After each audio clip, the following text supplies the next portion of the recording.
live? I don't think so. Shall we wait? Maybe we should go live. It's because it's the time. So It's where can I stand? You're right. Oh, you're right. Anthony, yeah. where can I stand like here? I feel like the Oxford. Absolutely, yeah, totally with you, yeah. Then I can make you see the screen. And probably we need a microphone for it to come out here, do we? Have we got a microphone?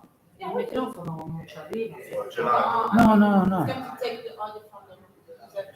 See, we have an microphone. Yeah. I was just saying to Michael, rather than just his voice. Yeah, we have to. Yeah. Sì, l'audio si sente fino dietro, Esatto. però il microfono fino qui non No, arriva. non c'è perché bisogno. No. Il cavo è corto. Questo sarà poi il live, non so se c'è già qualcuno. What about It was very. No, move the table to the side over there? Yep. What do you think? Put it here? Yeah, And sure. place it on this chair? That way somebody will fall over the... You think? We put the chair. Prendiamo una di queste che sono più facili da maneggiare. Una di queste forse sono più facili da maneggiare. No, tu la metti come barriera. e facciamo chiudere. Mettiamo qua il allora. tavolo. E facciamo chiudere la cosa. Vado a prendere le chiavi. You want to move the table? Yep. Okay. Is it?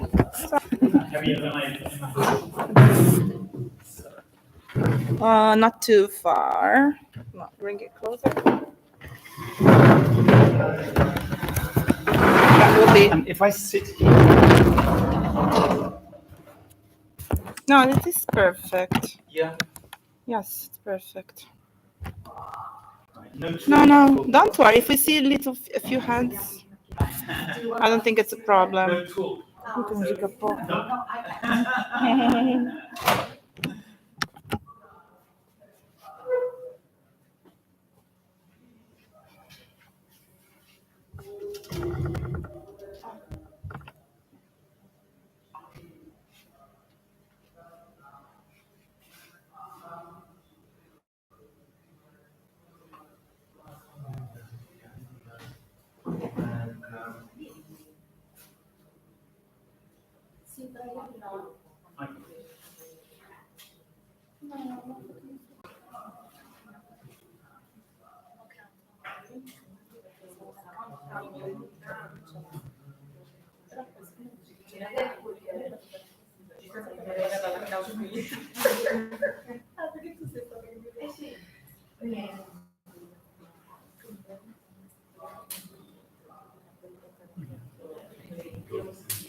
Le sfide tra loro. Sì, chi fa prima. Chi ascolta la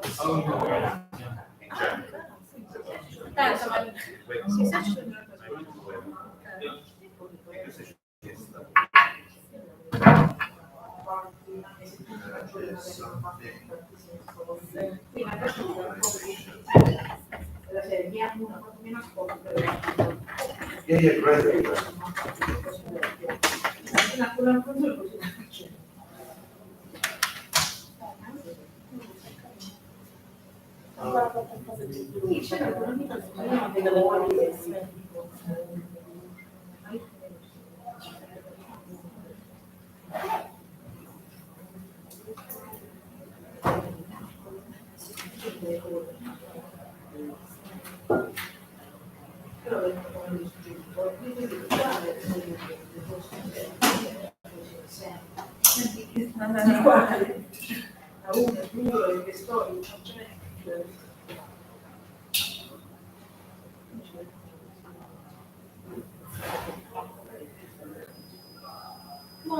No.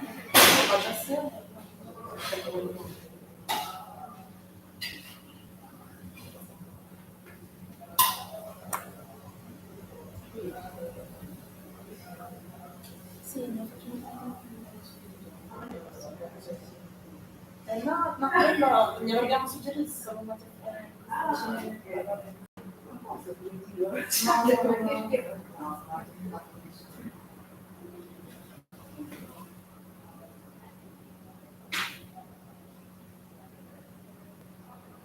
I don't know if we should start this week. What do you think?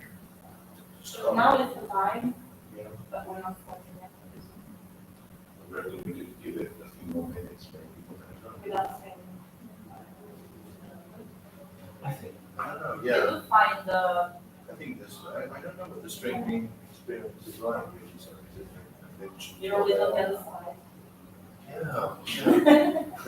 Like, what's it like for the bit that they expect there to be like some kind of delay, some kind of waiting time? Or do they think it's like action immediately, like the? No. It's like 5 seconds delay. No, I think we saw it before. It tells you what time it's supposed to start.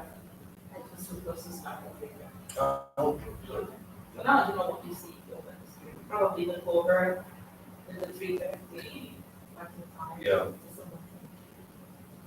I think you will see that. If it has it started? It Yeah. started before? Oh, okay. I don't know. so they can, no, we're not talking about you. I think I will show a video, actually, because of a 4-minute video that introduces the idea. Did I send it to you, the Vygotsky one? Oh, no. Yeah. Right, okay. And that encapsulates, because we're so short of the time. And I'm trying to remember your name, because I think- Jenny. Do you remember? Oh, yeah, great. Workshop? Yeah, I do. Then I thought I recognized you from real life. I only understand. He's back. Great. And are they enjoying it in, what's the other school? Santarena, yeah, right. So you tried it with them as well? 2-3 times. Right.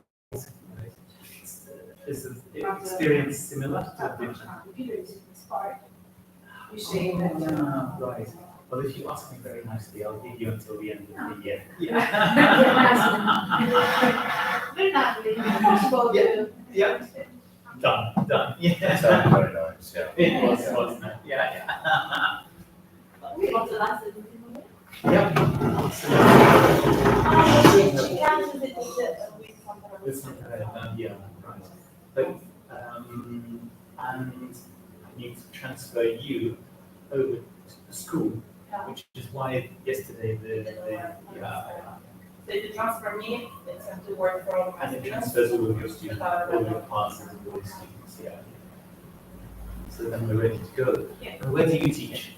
In Conversano. Right, which one?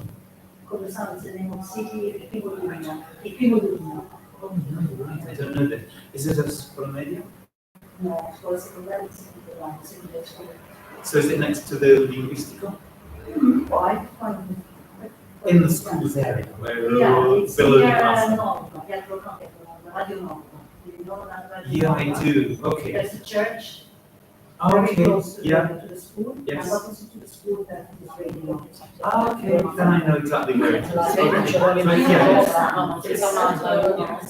Well, I've been to telling all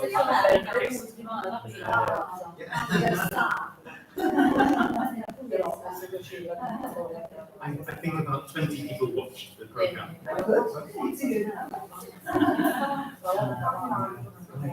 And my kids went to Microfono.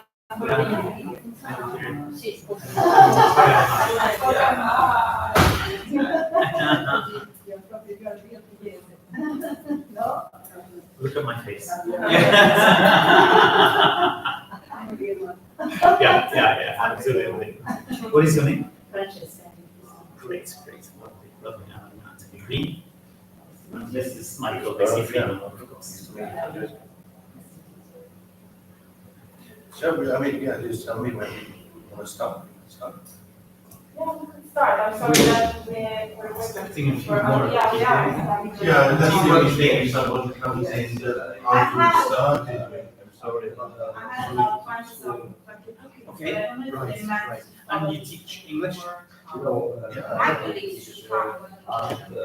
Maybe, yeah, it's still quite early, yeah. Like a 15 minutes, academic minutes. It would be really interesting to see if this must be Emily. Benefit from this. Right. For things like for It's streamed online. Now is theory, not You know, I can agree. standing for Yeah. but you can do CLIL with Jenny, for example. You can do CLIL with Jenny, for example, if you decide this is Jenny. Yeah. There are many possibilities.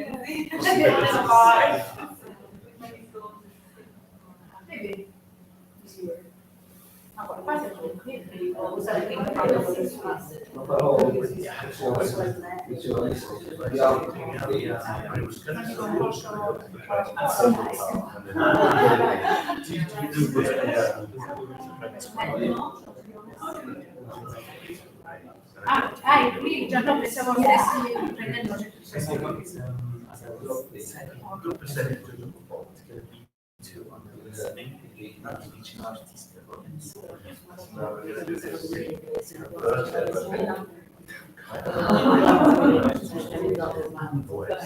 Really breaks my heart to see good students.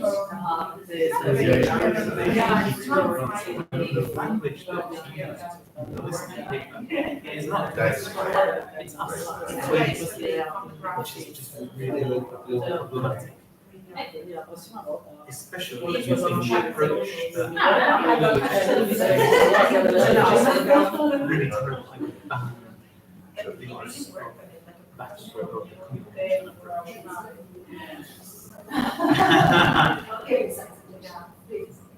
It's Anthony at voicebook.com. Little H at the video. And I sent you a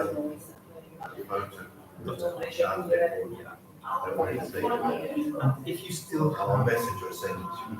funding, funding for the school, then you can get After the, so for nothing. Hello. Hello. So, it was, 3 years. It was nice. Minimum 3 years license, it has to be. The system can like we had to get straight on to go to the place. And, yeah, so. Just for English. No, anybody, he's from art history.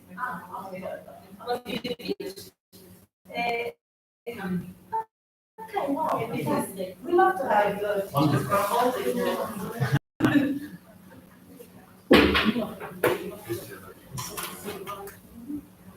Never met with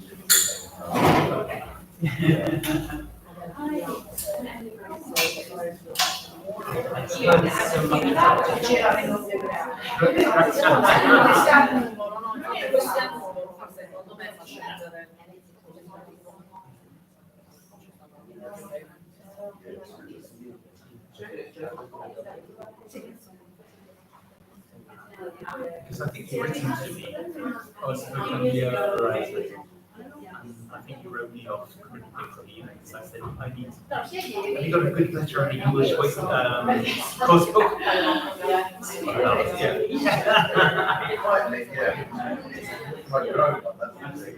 That's the solution. I decided to make my own. Yeah. Is it the raises, the Yes. No, the guy, this Canadian guy. Oh, no, it wasn't, whatever. Some plants for. And at a certain point, you got the difference. Oh, right. Right. Because I'm very worried about course books and what they do.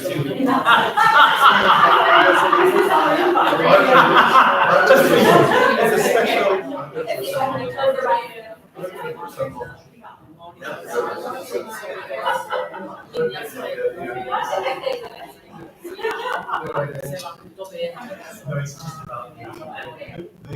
Just the approach that they take to say, this is this and answer the question about what you how you can do that. Or if you didn't say this, you're not learning. Whatever happens, there's no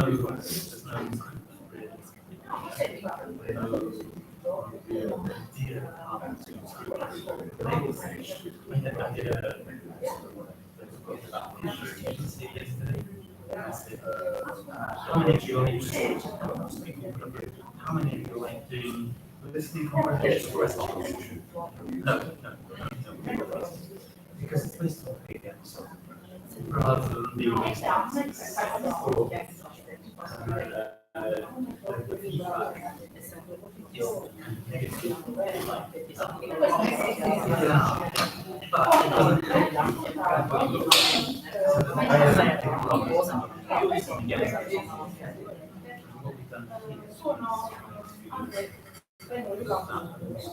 so what did you understand?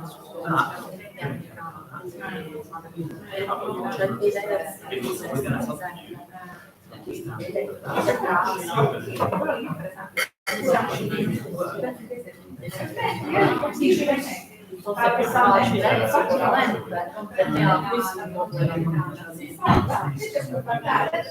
vero, non stiamo lavorando chiaramente questo libro che ci danno e quello che ci resta.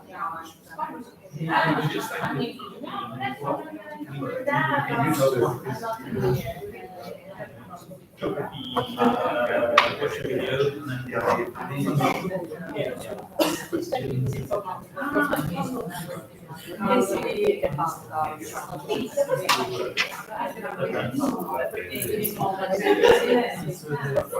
Solo che lui al secondo piano, sopra, io sono questo lato.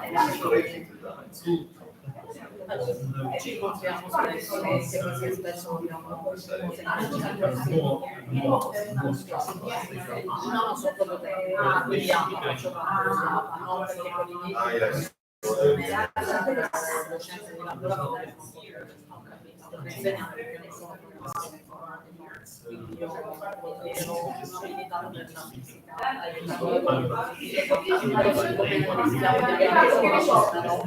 allora mi sono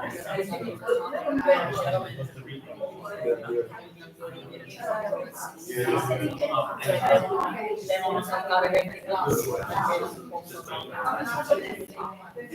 invece sono sappiamo bene anche quelle classi per 2 ore da io sono un docente di elettronica le soglie della pensione mi mancavano 2 anni avevo 3 soglie di servizio e non sono a numero e mi sono stare completamente migliorando anche la terza scuola le soglie della pensione assurdo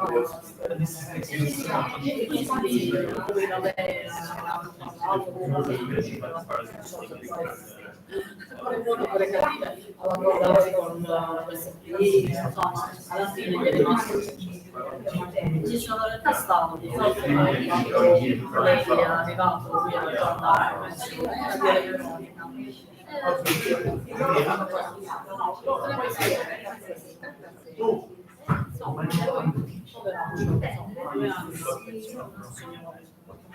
un ragazzo e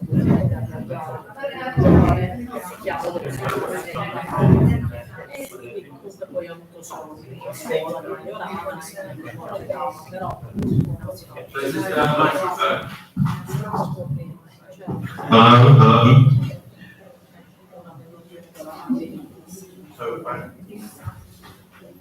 Vanessa suggested that I stand here. It's not because I want to be like a king or something like that. I'm not. But maybe so that with the screen that people can see better.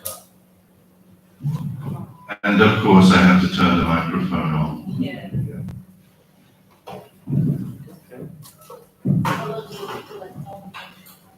Yeah, for the people watching later or watching at home. Watch. Are you going to show the video first? No.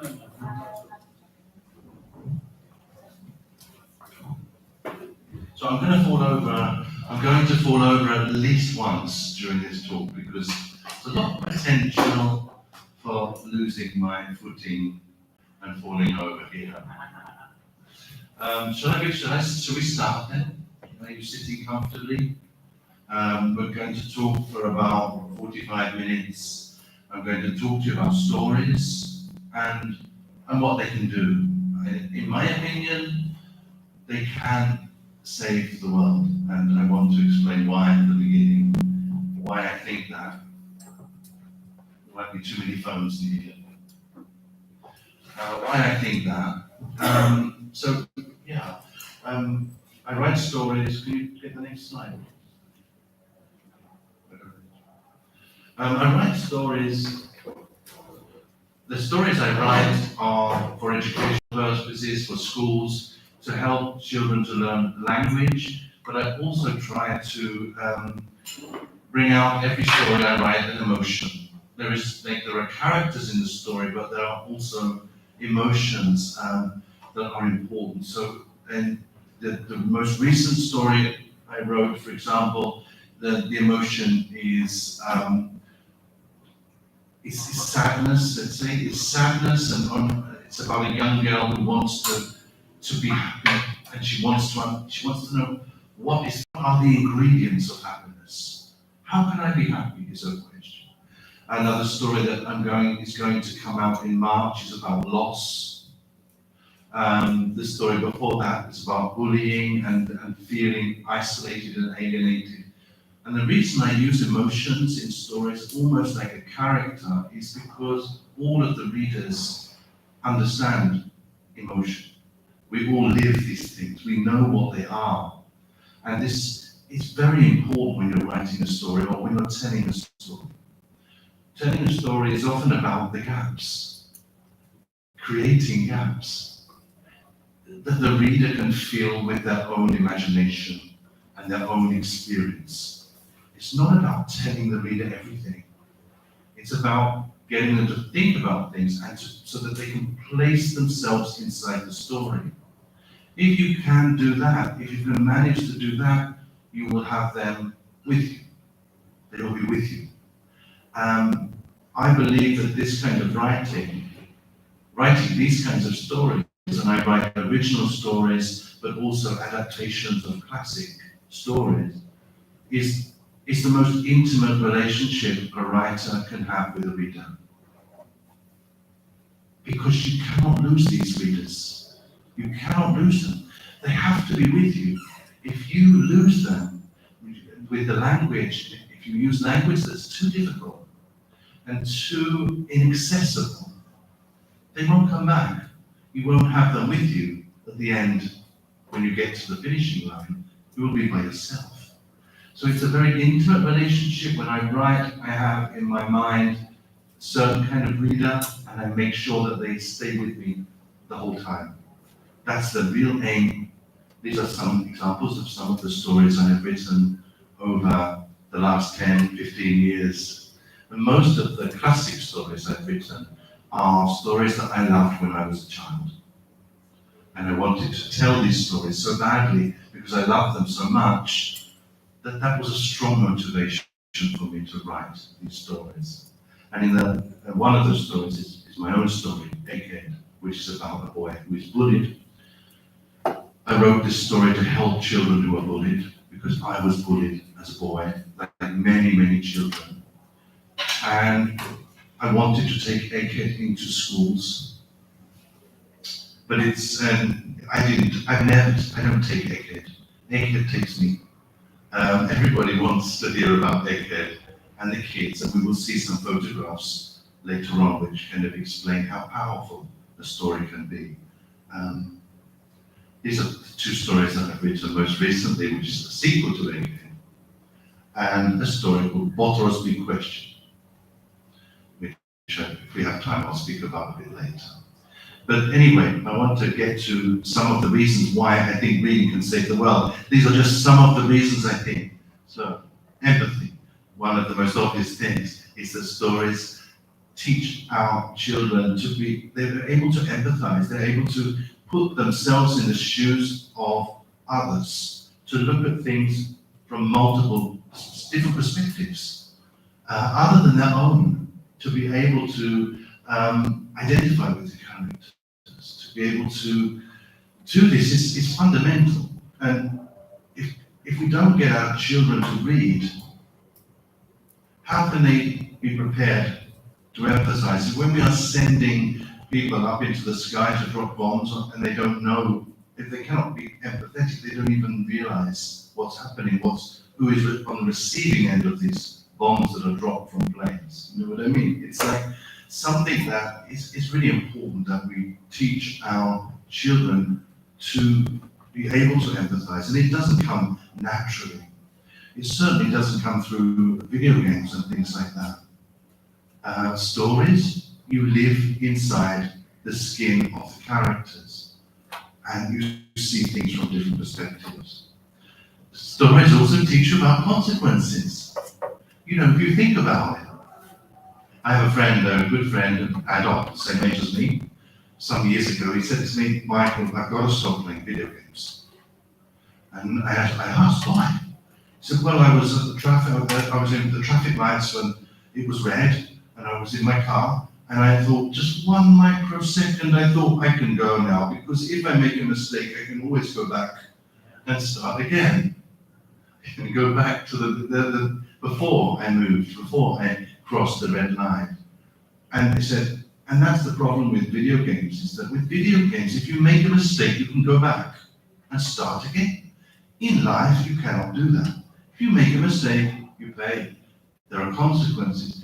And stories are about people, they're about characters who do things, and what they do has a consequence. And therefore, you know, when we see, do not press this button, even though we really want to press the button, you know, when we see something like that, there is an impulse in all of us to press that button.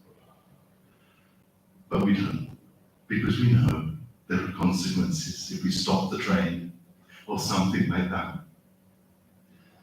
Really, it's about responsibility. We teach our children, we learn about responsibility, because responsibility for our actions. And if you break down the word responsibility, what do you find? Responsibility, ability to respond. If you don't know about consequences, how can you possibly respond? And we have a problem, we know as teachers, all of us, in getting our kids to respond sometimes. Kind of they're numbed, especially after the COVID fog, let's say. So stories play a big, big part in helping us to learn about consequences. And then communication. Stories help us to be more communicative. This is the third thing I wanted to say.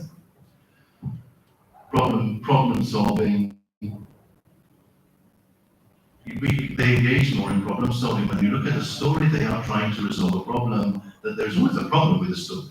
There is never a story that begins in a happy way and ends in a happy way. And it's always there's a problem to solve.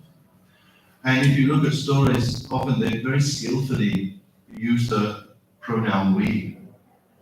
If you look at many stories, I'll give you an example of this. This is from a kid's story, but like, if you look at the last comment of the little boy, if you can see, there's a problem here. The whale is on the beach, the baby whale, and these kids are trying to think. And the last kid in the corner says, "What can we do?" And this "we" is not just the characters in the story, but it's also the reader. The reader is starting to think, what possible solutions are there?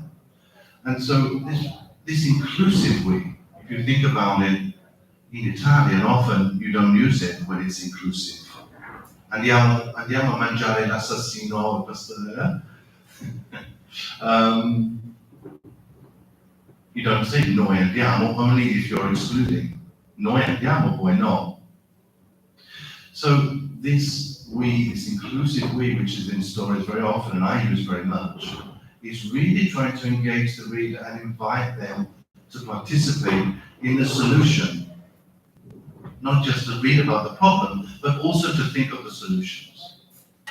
You think about it, one thing that always amazes me, I write stories, and Egghead is a story that is very popular in many countries around the world. I recently went to Mongolia and I spoke to hundreds of children who have read Egghead. The month before that, I went to Indonesia and Vietnam. Again, I spoke to lots and lots of children who have read my story. For me, it's incredible. How is it possible that, like, a story, Egghead is about a little boy in the 1970s, a little white boy in the 1970s. How can that engage and interest a little girl from Indonesia in 2023? And for me, it's always like a miracle. But the reason is there are things that transcend these differences, that bridge the gaps between generations, gender, age. Stories can do that. Stories can unite us, bring us together. Yesterday I was speaking to kids from this school, and it's possible through stories to create this kind of bond, even though the difference in age and culture may be very different. It's really about head and heart as well. I think stories are capable of engaging both the head and the heart. If these two things work together, learning becomes something that's fun and almost without any effort. You don't even realize you're learning. That's why we are good at what we love doing. Generally speaking, if we have a hobby, a passion, we are good at it because we love it. Because these two things are working together, not just the head, not just the heart. This is, for example, this is in Imola in May, and these are kids who came in their own time. This was after school, came to ask questions about Egghead. They had read the story, so they wanted to come and ask question after question after question in English, not just during the talk, but also afterwards. They come to me, they kind of form a circle around me and ask me questions in English. And then at the end, when I say goodbye, I say, grazie ragazzi, mi raccomando, continuate a leggere, importante. And they look at me and, oh, you can speak Italian. I think they know why I speak to them in English, and I never tell them that I can speak Italian. But the curiosity is there because they have read the story, they have engaged themselves, they have lived inside the shoes of this boy, and also this is another reason why stories are so important. They can talk about bullying. They come because they want to hear about bullying, they want to talk about it. It's something that happens to them, that they know about, that their friends know about. It's a problem, but it's easier to speak about it through the eyes of a character in a story. And lots of things come out. And every single meeting I have about bullying, about Egghead, at least one person comes to speak to me afterwards because they are bullied. Or at least I know when a child is bullied. I can always tell because they always ask the same question. And the question that they ask at the end of the meeting with me is, Michael, are you happy now? It seems like a very simple question. In fact, it's very simple. But it's because they are experiencing bullying. And when you are a victim of bullying at school, you cannot imagine a future where you will be happy. It's just not negotiable. It's just not possible. So the fact that I can look them in the eye and say, yes, I'm happy now, makes a difference. It's a message of hope. So this is what stories can do. The software of stories is emotions. As I said, emotion is territory that really is universal. And that's why an Indonesian child can understand an English guy in his 50s, his late 50s. There can be this connection. I'll show you some more examples of this later. And emotion, let's break down the word emotion. How do you write a story or tell a story with simple language that talks about something as complex as love, as hate, as jealousy, loneliness, loss, all of these really strong emotions? How do you do it?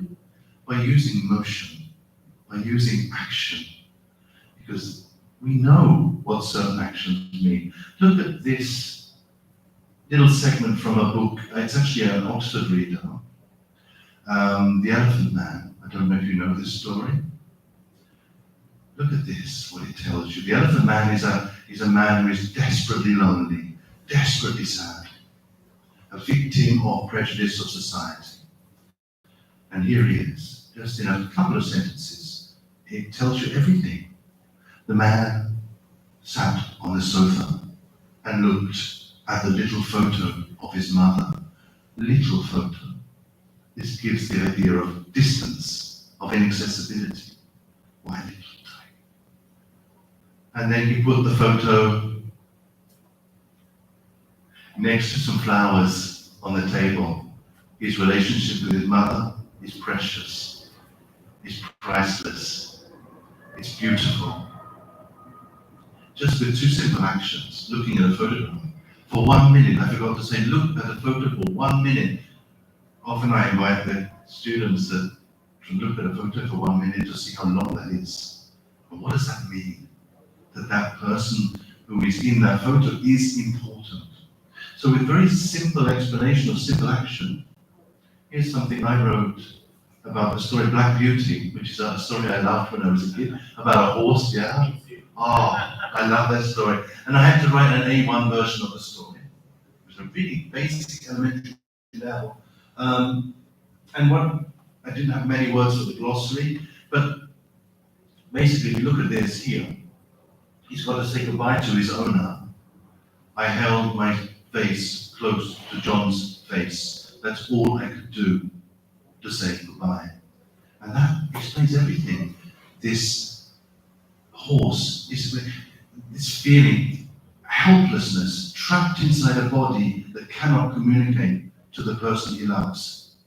They cannot, that's a teenager, very often, yeah. They can relate to this.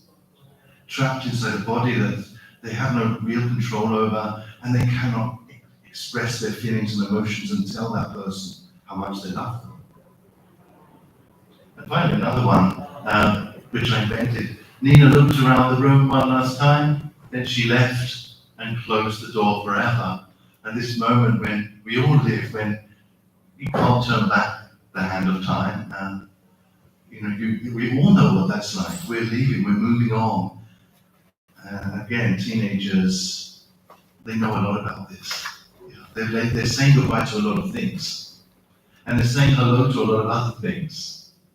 So a story can help our students, our children, to relate to these things, to understand that they're not alone.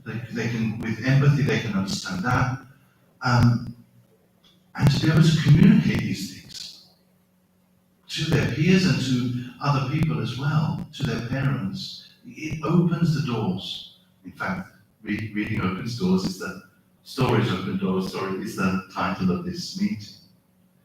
And I just wanted to say just a minute, the next photo's big question. It is a story that is about the search for happiness, as I said. This young girl who wants to know why is she sometimes so unhappy. She misses her father. Her dog died the year before, and she wants to know. She has lots of questions. Why is the sky blue? Why do we have to eat vegetables? What are stars? Does anyone live on the moon? Can I have a pet? Why do we have to go to sleep? And so on, lots and lots of questions, but there's one big question that she wants to know the answer to. It's how can I be happy all the time? And she finds the solution at the end. But the reader, I hope, this story came out on today's Friday, Wednesday. So I hope that the reader will be able to follow and engage and empathize and, really get something from the story. As I said before, the generation gap, one of the things that's a miracle for me, but the stories open doors, gaps, differences in generation and in culture and in age. Here's for me, AK, I don't know whether I told you, is my story. It's an autobiography. It's a story of my childhood. And, when I was a kid, I was inside school, desperate to get out, looking out of the window. And now I look inside the window, the same window, inside the school. And these are just like some examples of the circle that I told you about. The kids kind of form around me after meeting them and answering their questions, and they have extra questions. Some of these kids have been bullied, definitely. They're asking me these questions, asking me if I'm happy. Okay, they're happy is that the teacher put that there. I don't know if they're happy, but for privacy reasons, obviously. And that was in Rome and in Austria. That's another example here of the surprise. I showed this photograph yesterday. Here I am with all these kids, and in the story of Egghead, I want to play football like most boys.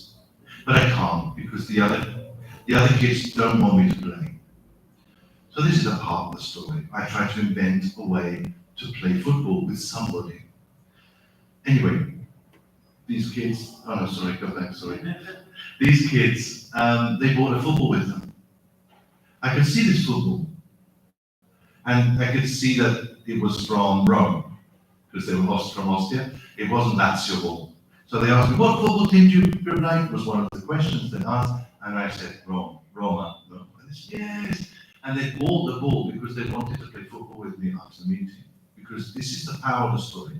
They wanted to make something right that they perceived to be wrong 50 years earlier, 40 years earlier. This is what stories can do. They wanted to make it right, to do something to redress something, to make it better. Very powerful. When you're telling stories, when you're sharing stories, when you're reading stories, there is a kind of reaction that happens, a chemical reaction, emotional reaction, and that leads to creation. And they are the same word. It's a reaction is an anagram of creation. They are linked. They belong to each other. And stories give the chance for your students to create.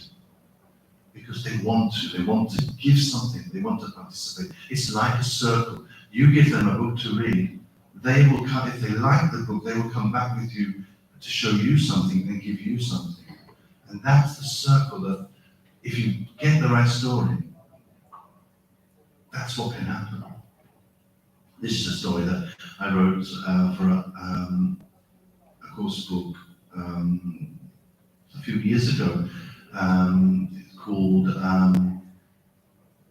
Think Big. You forgot the name? Think Big. It's from Oxford University Press, and I was asked to write some stories, like reading for pleasure, stories at the end of the course book, and it was great fun. And this is a story called Misaki, about a Japanese girl who is very sad because she's moving from Japan to go and live in England. And for her, Japan is like a seahorse. A seahorse. Like a seal. And the UK is like a dragon. You can see the photograph there. She's really scared. It looks like a dragon. It's an unknown place. Anyway, the story ends well. Everything works out well. She has a shell that she can listen to. She picks from the beach, her favorite beach in Japan, and it helps her to get through the experience. The kids were asked, actually. The kids were asked to sort of do their own endings. They didn't like the ending. They wanted to change the ending to an unhappy ending, but they were creating something. And so if you can flick through this one. Sorry, why? Because again, and the last one ends in death and disaster and ambulances. But I was really happy when I saw this because they're kind of participating in the story. They're making it their own. This is what I mean by the circle. In Egghead, before I read this to you, or you may be reading it now probably because it's too irresistible to read, but this is a kid who wasn't interested in English. A teacher sent it to me. She read Egghead. And in the story Egghead, the teacher in his school gives him an essay to write about a person that is important in his life. Every student had to write it. So the teacher gave the same homework to her class. Said, do the same homework as the character. This is a kid who not interested in English at all. No, this is before Chat GPT. This is 2019, and she wrote this. And I just, if I can read it to you, because I think if I can get to a position, can I go down a moment?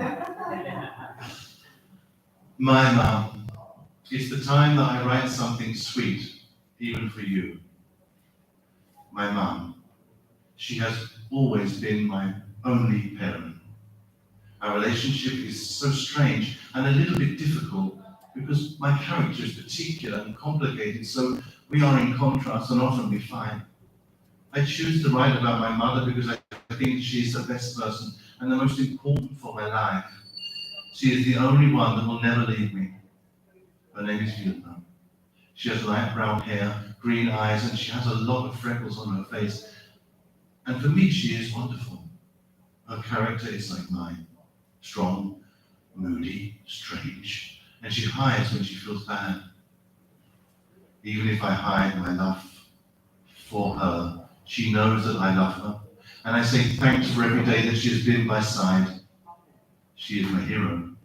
She protects me. We have spent a lot of adventures together, and we have overcome all. Despite my father was never by my side, she has filled his emptiness. I'm so happy that she will be with me during all my life. Even if you will never read this text, because I'm too proud. But, Mum, I love you. Well, and when the teacher sent me this, really excited, she said, Sophia, she's never been interested in English at all. She wrote this. And she said, Michael, it's a circle. It's a circle. And that's why I'm talking about circles now. Because she had given this homework to this child, and she'd produced something like this, and you just put down the red pen, because there's nothing to say here. Okay, there are a few mistakes, but wow, this is how powerful the story must have impacted upon her. She related to it, she empathized with the character, even though old enough to be maybe her grandfather, I don't know. She empathized with the character. She understood the feelings, the emotions, and that's why stories are so important. They create circles. I want to end on a note. I just want to show you something now, because one of the things that we wanted to do, and Anthony and I, was to talk about lesson plans and I want to give you something now that you could use if you want in a lesson with your kids, and I want to show you something from YouTube. And while you're watching it, I'm going to tell you where I normally stop the video, okay? And then I get them to work on the video. But it's from YouTube, it's a silent movie. And here, just think how you can create stories with this here that you're going to watch, okay? Then maybe at the end of the meeting, when Anthony, we can talk about this.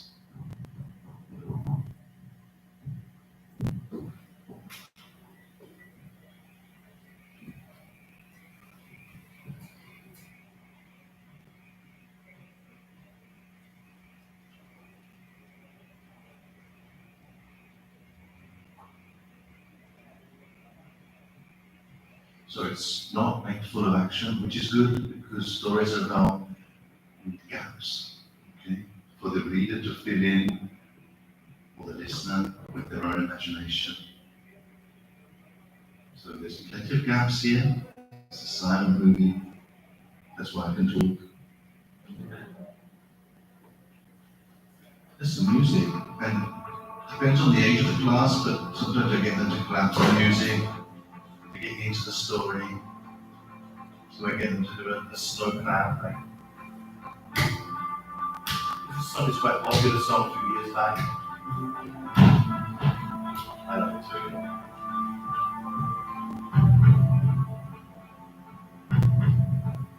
You can find lots of movies like this on YouTube, short movies that are silent.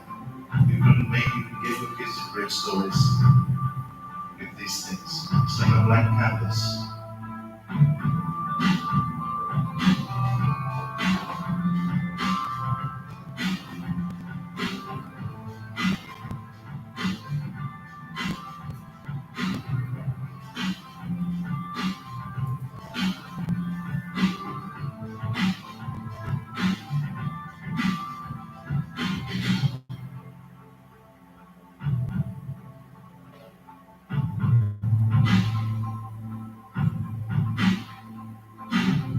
It's an amateur video, nothing professional about it.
It's quite old as well, because you'll see from the technology now.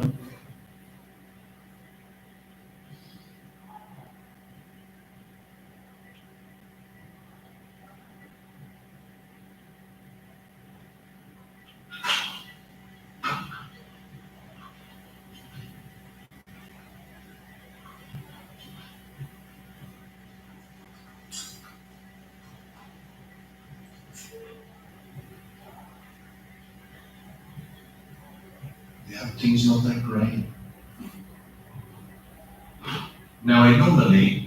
Now, okay, at this point, train arrives.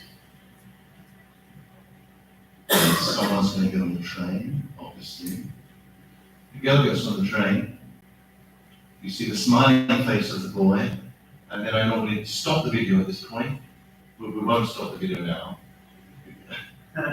because then you still would get it back. And I asked them what's going to happen next, because then it's good jump practice of the future tense. What do they think is going to happen next? And they spend half an hour talking about this and getting all these theories, and then what really happens.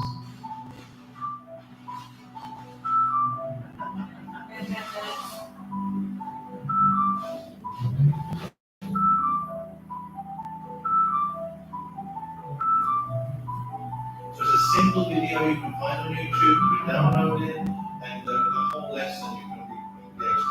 You can get to practice the present tense, the past tense, with grammar, you've got everything there potentially to use for a lesson, or a lesson filler. You know, if something wasn't space at the end of the lesson.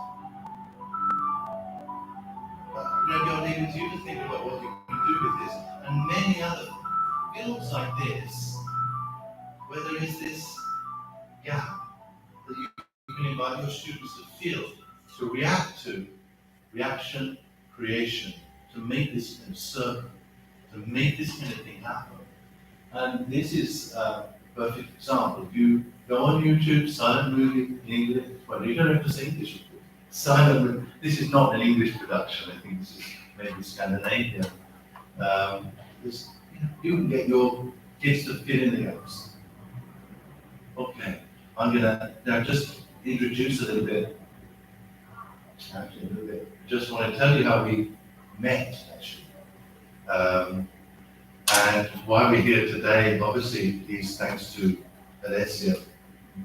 So thank you for inviting me. And we met in March when we did Motivation Matters, and conference for OUP, and that's where we met. And over the summer, we were thinking of ways. It was over the summer, thinking of ways to sort of Before the summer and after. before the summer, and so it was quite complicated, and you know, to organise and everything, because I was going to Mongolia, and so and basically, but I contacted Anthony because when basically many years ago, maybe even 20 years ago, you know, I noticed where I worked, the language laboratory students were never going in. Like it was always empty. It was a sad place to be. We had like a comments book, and it was always empty. No one ever wrote anything because nobody really stayed there. And if they came, maybe they came once and then never came back. But there was one thing that worked, and it was something called voice. And at the time, it was a CD problem. And basically, I would show the student how to use it, how they could, again, react, engage. In a way, the same principle they have, like, they have to fill the gaps. They have to work out how to create themselves, have to think about what is in the gap. This will become clearer soon, obviously. And they enjoyed it. In general, the students enjoyed it, and they came back. As we say in English, it put bums on seats. Yeah, we had students come again, and even, yes, some to write in the comments book. So yeah, I really enjoyed that. And when, of course, technological progress is inevitable, and all of us, I think, some things we miss from the past. You know, I miss vinyl records. I don't know about some of you, but I miss those records. You know, there are things that, you know, progress goes on, and CD-ROMs became something obsolete. You know, now everything, and basically, VoiceBook, I kept asking the technicians to use it, but it was not possible to use it anymore. And then one day, like some years later, I'm on LinkedIn and I find this guy from Lacey Freeman, I see the word VoiceBook next to it, and I think, no, it can't be. Is he Mr. VoiceBook? And indeed, I asked him, and he was. And here he is now, going to tell you a little bit more about VoiceBook. Thank you. It's lovely being on here with Michael because he talks about the emotions. And voice books were born out of emotions. The first emotion that I had was I was working at a school here in Bari called the English Center. And I walked into the staff room at 8 o'clock in the evening on a Friday, ready to stop my day. And as I walked in, everybody went silent. I thought, that's not a good sign. And the director of studies said, oh, Anthony, how nice to see you. I've decided that you're going to teach the class now at 8 o'clock. And I said, I know that class. That's the group you call the group from hell. Well, yeah, kind of. Okay, and I understand that they want to do listening? Yeah. But I thought Paula was doing that class. Yeah, but Paula has a dentist appointment at 8 o'clock on Friday evening. Yeah, okay. So I said, yeah, I know how to do listening. I mean, I had a year and a half of teaching experience, so I knew everything. I walked in with my tough listening for them. I didn't really know very much else. And we sat there for 1 hour. And at the end of the hour, one person had got 8 out of 10. One person got 6, 5, and 4. And I said, I went through the tape script with them, and I said, yeah, great. Well done. That was a really good lesson. And the ringleader said, Anthony, no, it wasn't. And I don't know how many times you have students who tell you at the end of your lesson that it wasn't good. I was just trying to encourage them. They were older than me. And they said, if you'd given us the audio cassette and we'd taken it home, we would have got 8, 6, 5, and 4, just like we did in your lesson. So what added value have you given to us? I said, well, I went over the tape script with you. They said, yeah. But added value, what we want is to leave the lesson and be more capable of listening than when we arrived. So what have you done for us? And that gave me a big shock, because I suddenly realized that the whole approach to listening, which is listen to this for 2 minutes, and if you look at their faces after 5 seconds, they're going, hey? And that face is not so much confusion, but it's pointing inwards, and it's saying, I am no good. It might be saying to the teacher, why are you giving this to us? But most of the time it's saying, I have no value. And so we should not just be pressing buttons, but also when we see that face, we should be pressing pause and helping them with their question. And their question, a bit like Botero, is there's always one. What would make me happy? Or what did they say? And we don't ask that as teachers very often. Course books don't ask that. Course books ask a series of questions, normally with A, B, C, and D.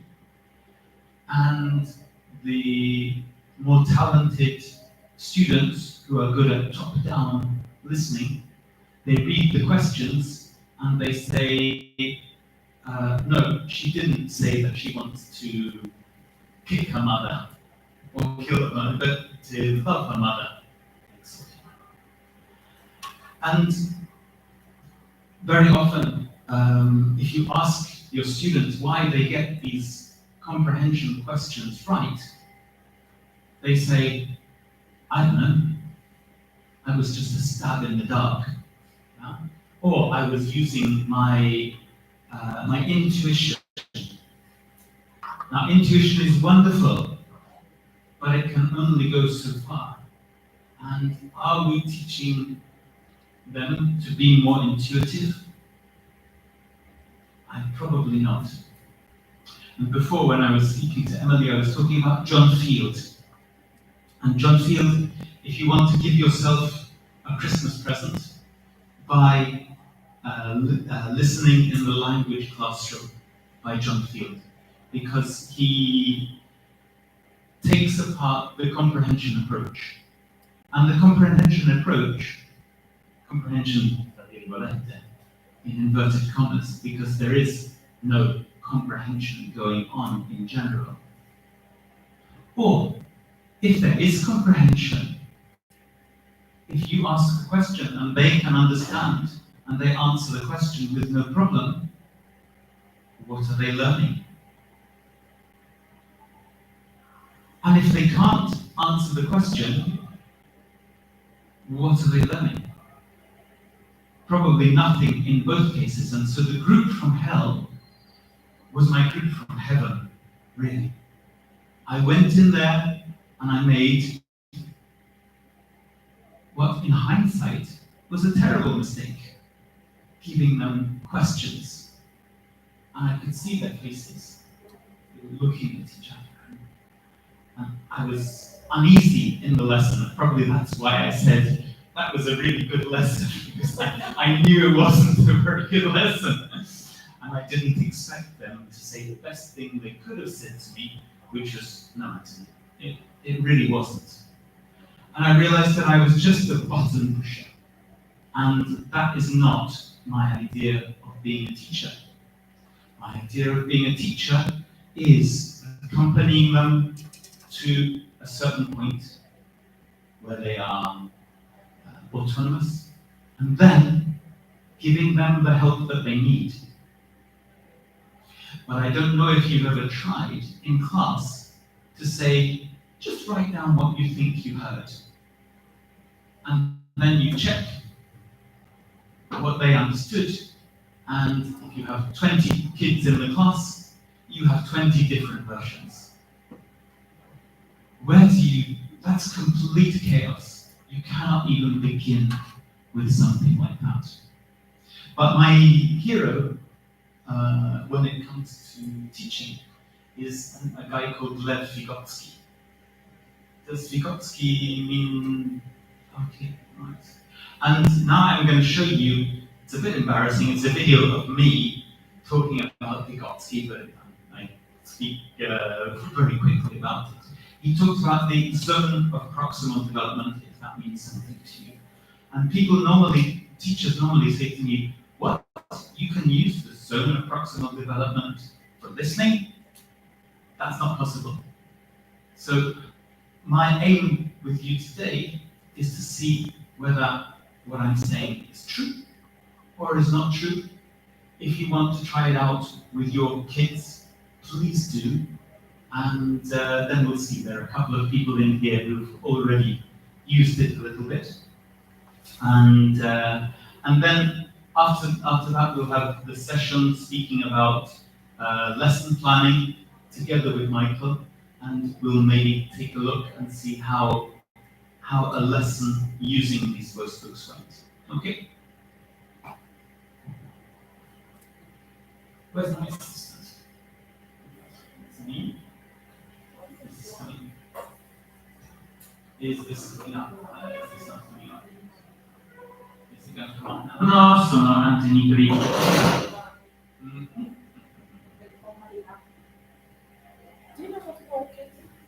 I mean,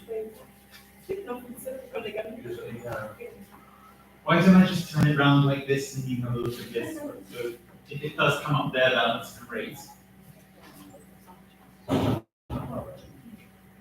Voice book conto cloud. So it's working with PowerPoint, but it's not working with YouTube.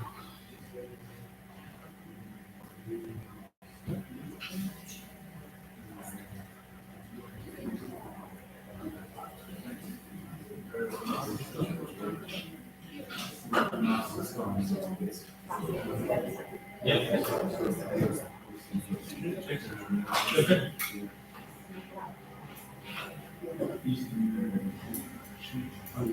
Okay. Thank you so much. So,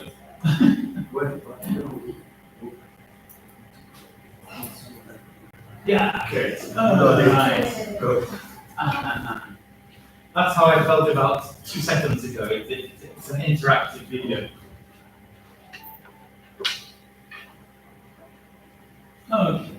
Vi siete mai chiesti come fa la piattaforma voicebook.cloud a raggiungere dei risultati straordinari per l'ascolto dell'inglese? Per la risposta basta andare dal grandissimo Vygotsky e la sua zona di sviluppo prossimale. Vygotsky è una figura molto importante nelle scuole, in parte perché incoraggiano gli insegnanti ad aiutare gli studenti proprio sulle cose che non sono in grado ancora di comprendere bene.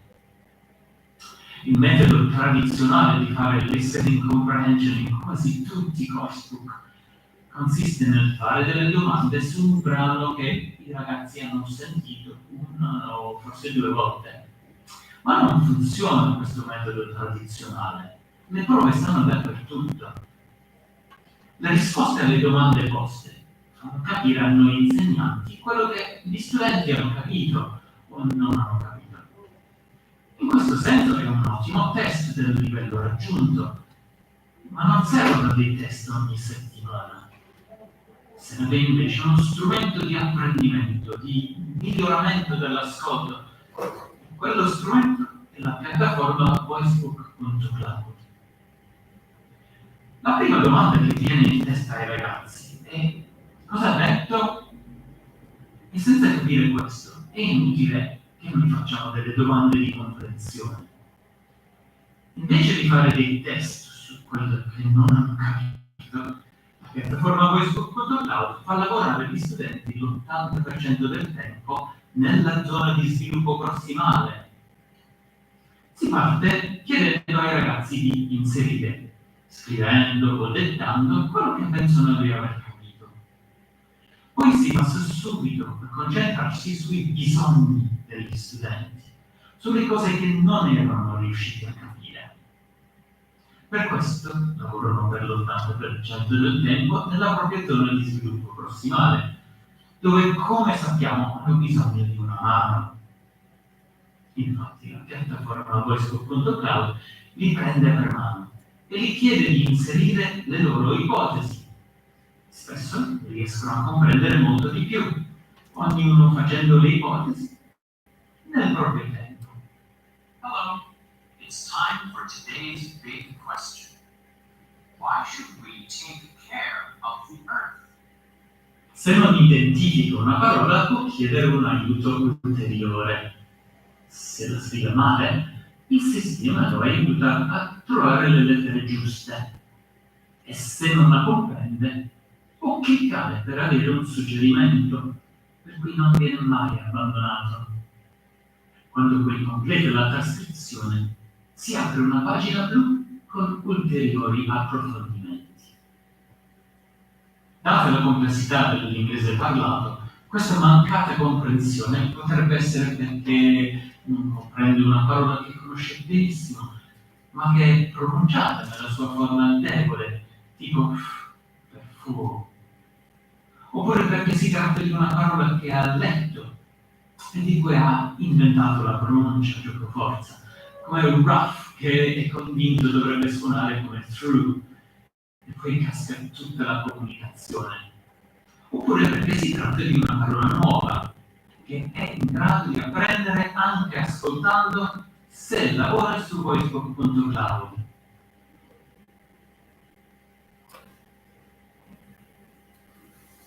Okay, sorry, it was in Italian. I forgot that it was in Italian, but you're okay with that. Yes. I assume, yeah. Okay, and when I get my students at university, I ask them which language has more vowel sounds, Italian or English. These are the people who have done a wonderful job. They've managed to get into veterinaria, which is very, very difficult to get into. They had to do this thing called a concourse, which we don't have very often in England, but you have a lot in Italy.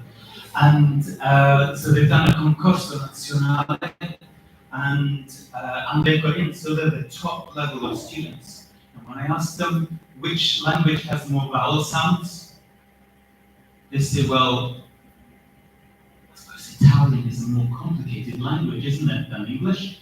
Italian. And so it's normally about 60-40. And the national syllabus just doesn't cover any of this. And so what do they do? In most schools, when I ask them, how many of you had listening at least once a week, at least once a month? And it seems that they don't understand my question, because nobody puts up their hand. So basically everybody's doing reading at school. And so everybody is inventing the pronunciation of all of the words that they're hearing. The word pronounced, and I ask them, what's this word? Got dictation, okay? And it's a very simple dictation, just write this word.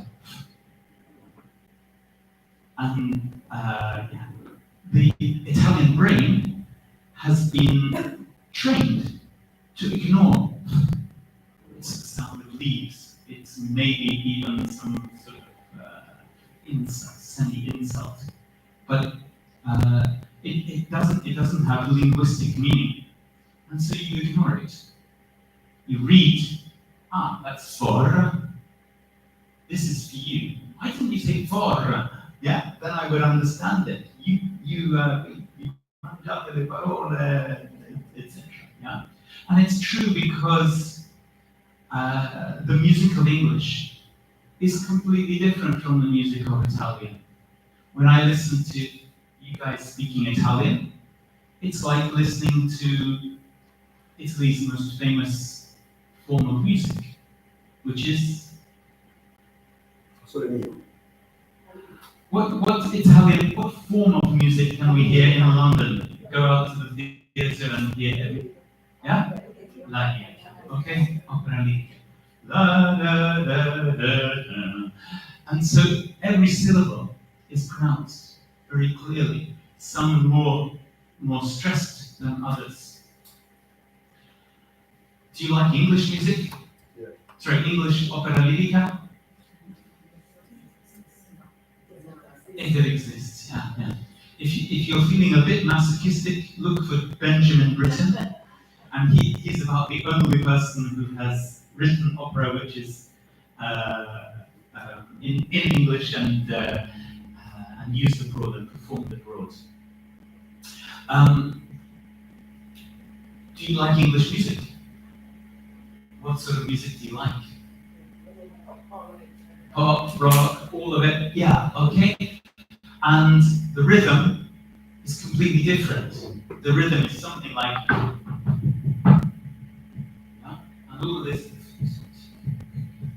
of these weak syllables just fit in with rock, fit in with English rhythms. Yeah? It's one of the reasons why not many Italians make it onto the international stage with rock. Because it just, or it's certainly singing in Italian, it just doesn't quite work quite as well as it does in English. It's only one of the reasons, of course. So,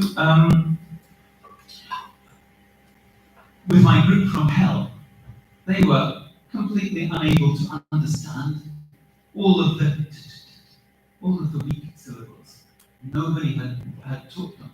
Nobody had taught them that cold and cold are two completely different meanings. And sometimes, of course, it can be it can make the difference between life and death. You know? It creates a whole load of minimal pairs in English.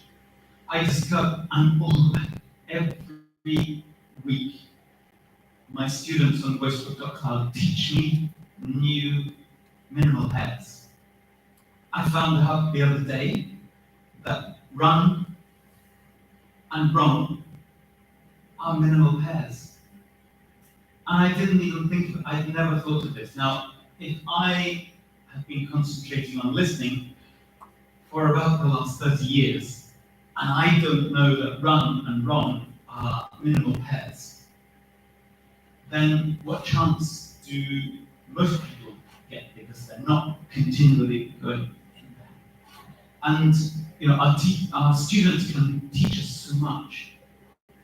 And yesterday I had a student, maybe a teacher's not there, called Andrea. Stretch teacher now. And Yeah, just to give you a bit. Is it right? Sorry.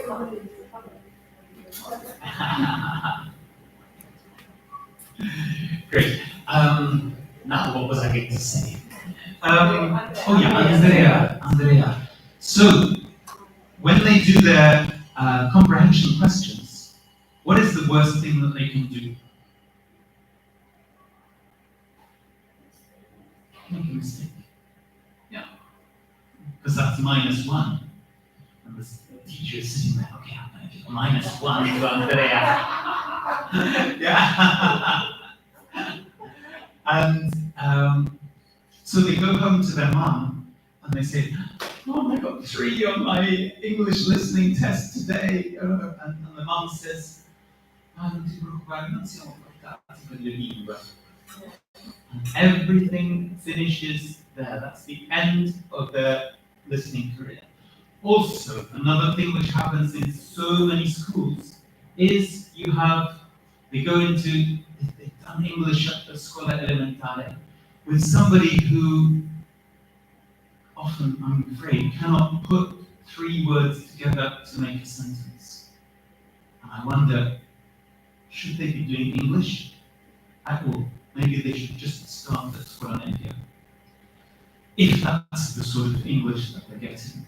Yeah? So who is doing well in Italy? It's the people whose parents are paying for private lessons, private courses. And sometimes we manage to get them, so some of those who don't believe their mums, when their mums say not to and they leave scuola elementare, and they've had terrible problems with asking questions, making negatives, etc. And pronunciation is obviously way beyond a maestra who hasn't had enough training on things like that. I would just get the maestra to concentrate on pronunciation. Pronunciation alone, that's enough. Just don't even bother with grammar. Grammar can come later. They will learn it, just like we do in our L1. And they get to scuola media inferiore, and they meet on their first day when they're moving. Suddenly they go from being the biggest kids in the school to being the smallest, and they meet this terrifying figure, la prof italiano, always la prof. And la prof italiano, what does she say on the first day? Ragazzi, voi dovete lavorare solo, perché l'italiano è una lingua molto, molto complessa. Maybe if they've studied, if they've used a lot of dialect until then, it's especially true. And if they stop there, then that would be fine. But they don't. They continue on and they say the worst thing they could possibly ever say to a child. Do you know what that is? If you want a simple language, choose English. And the kid goes, oh no. But I can't even make a question after 5 years of English at elementary school. I had a great maestra. So where's the problem? It's inside here. Yeah? That's when they go to their mom. So you don't even get to see that you're not at scuola media. Is anyone from scuola media here? No. They've had 3 years to beat themselves up about the fact that they cannot do something and that they are no good. And the kids in the class who are the figli dei professori, figli dei professionisti, they're all doing really well. And they're going up and up and up. And these guys are staying at the same sort of level. And we've got to do something about this, because do you know the pass rate at Invalsi for the listening test at Invalsi? Do you know the pass rate in Sud Isole? Even in the. Oh yeah, okay, I don't remember. 20%. Yeah. And so we said, okay, we're going to go to an island.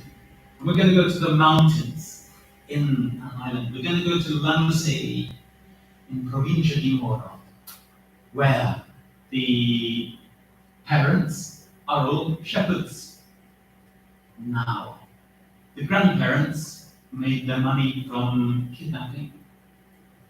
When you go there, they'll say, that's the hut where John Paul Getty's grandson was held for, I can't remember, 9 months. So something like the guy who lost his ear. This is the area, so it's not figli dei professionisti. And I said, what is your pass rate at Invalsi, said 20%. And they went, well, not really, but more or less. And so we worked on getting them to tell us what they understood of what they were hearing. And generally that was about 20%, so you can understand why 20%. And the rest, the 80% of the time, or that 20%, that's what we try to get from them when we ask comprehension questions. Okay? And we concentrate on that, and what they can already do. But what we say is we're not interested in that 20%. I'm sorry, getting my figures wrong. They can often understand 80% of what they're hearing. And sometimes it's enough to use their intuition to fill in the gaps of the other 20%. But they're using their intuition, they're not using their ability. We need them to understand, we need to boost their ability. And so they spend 80% of their time getting, say, the 20% of the words. And that 20% of the words may be rough, it may be wrong, whatever it is. We give them opportunities to understand what they are failing to understand. Okay? So each person works within their own time. So some people finish in 5 minutes, and then they can do some more. Some people finish in 40 minutes, exactly the same thing. And if we're giving listening as a class activity, and some people can do it in 5 minutes, and some people can do it in 40 minutes. What is the poor teacher doing? You've got to somehow help all of these people. And this 5 and 40 minutes was at a scuola elementare. And the 40 minutes was from somebody with learning disabilities. And they did this at home for homework. And the teacher said, wow, you mean to say that you work for 40 minutes on a listening at home? And the voice said, yeah. Because when I was wrong, it didn't make me feel stupid. And I think that's what Michael was saying when using the CD-ROMs. And the teacher could then go and see what the mistakes were, and so see what the teacher could use in the lesson. Ah, you're having problems with run and wrong. Okay, I can fix that. But if you have A, B, C, D, you have no way of diagnosing their problem, so you cannot help them. Yeah. Is it all clear so far? Do you have any questions? Right. Okay. Do you want to try it out? Yes. Yeah? You already tried it out. You already tried it out. Okay, great. Let's try it out. So, go to voicebook.cloud on your smartphones. If you've already got an account, don't worry, it's yeah. You might find you can't get in and then case out. And voicebook.cloud should give you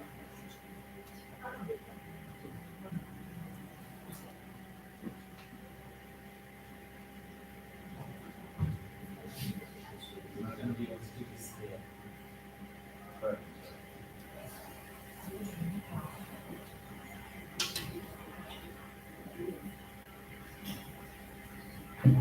Okay.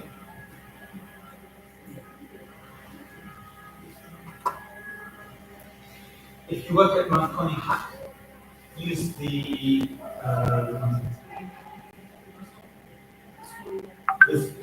school codice mecanografico. I'll help you.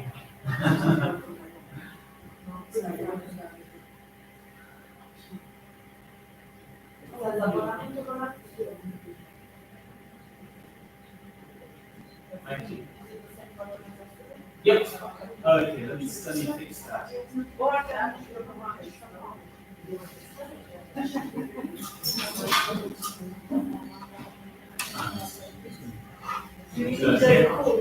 I can fix that in 2 seconds. If you don't work at that coin hack, Because now you need just a moment.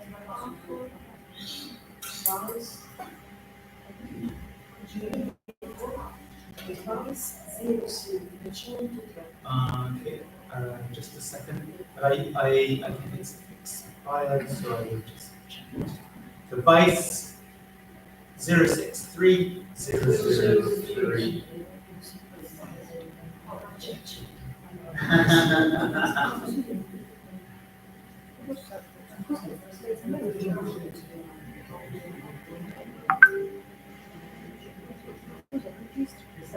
Oh. What? Because I've got registered.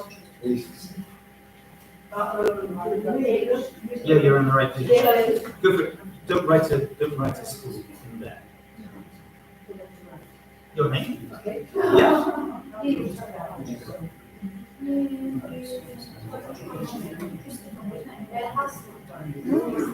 What did you choose? Your son's name?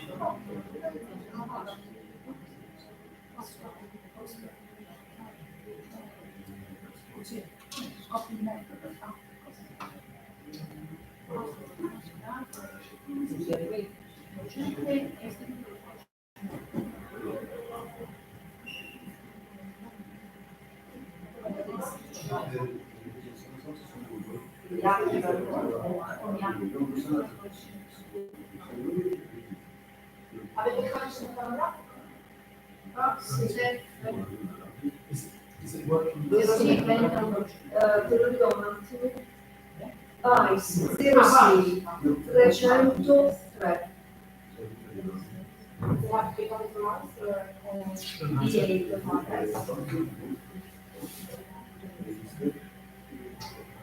No, ci manca una lettera, sono 10. The one that I've got is Vice. No, 063 003.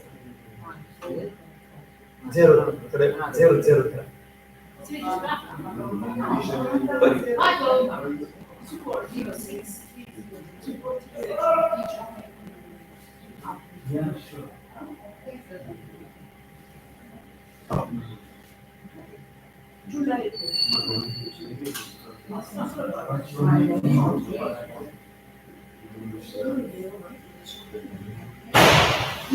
Username, Yeah, you should certainly use your name.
I'm going to call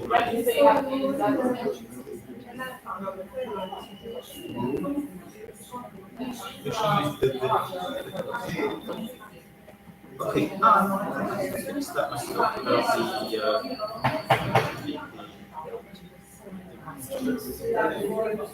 that's because you're not looking at the signal.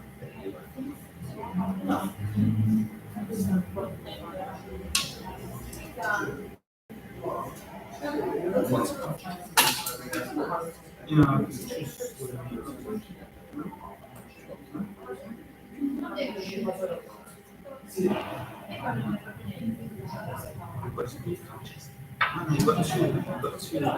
you've already done it, and you're done.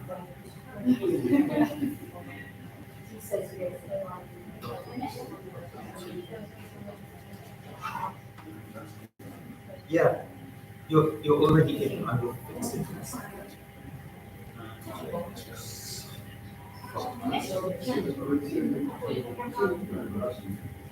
I don't think so, but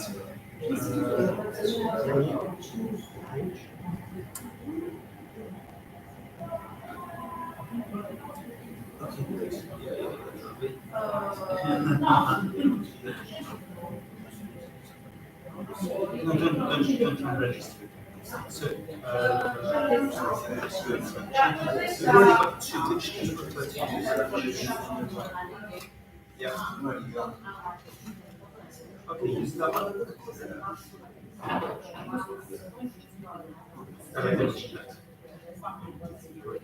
The password is with the password that you choose.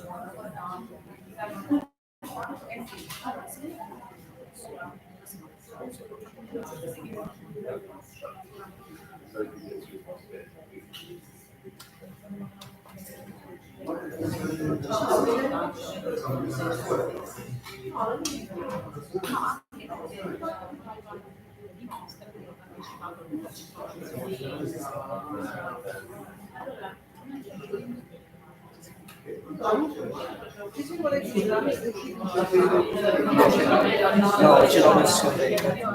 Di solito ci sta, mi ricordo, la mia passo.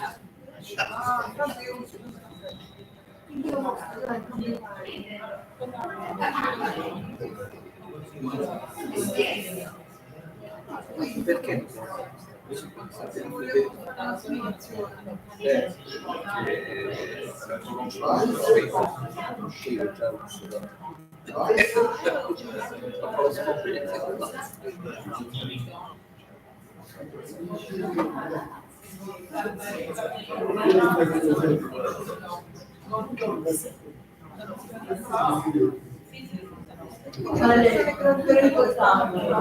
Not nearly as old as me. No, cioè, io non so nessuno, cioè, nessuno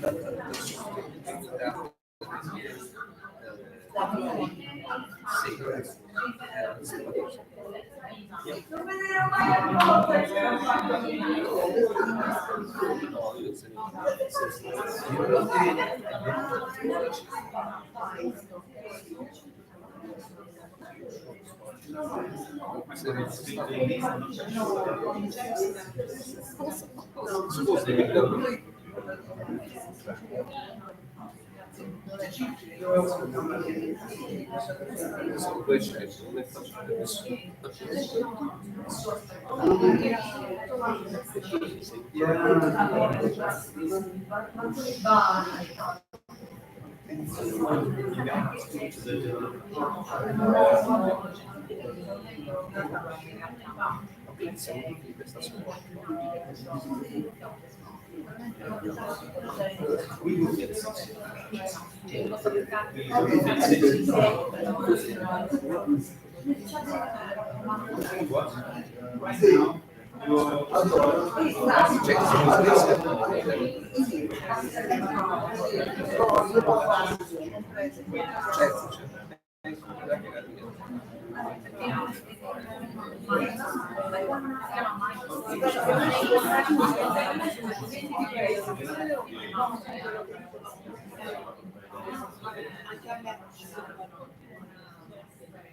Okay, that's all right. That's all right.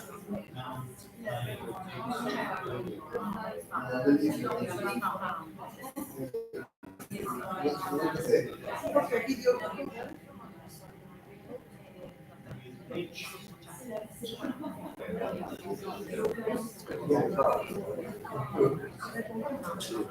Okay, great.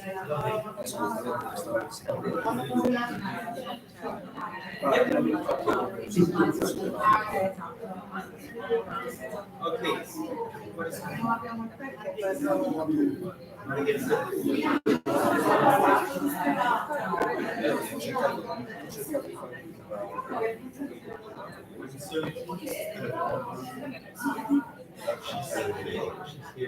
Quite slow.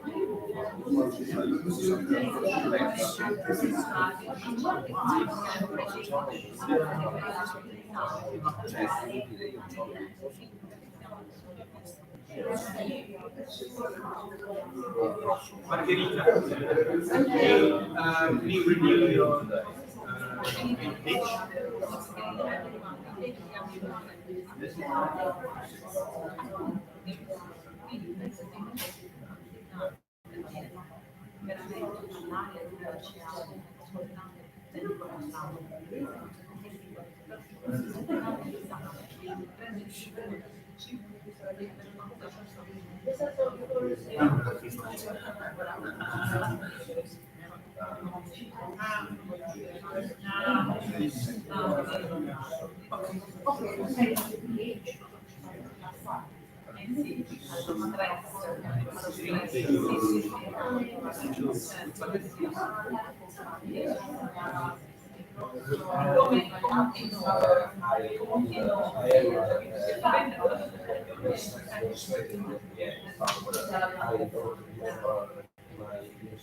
Useful and password. What is my Use of this are you planning? yes.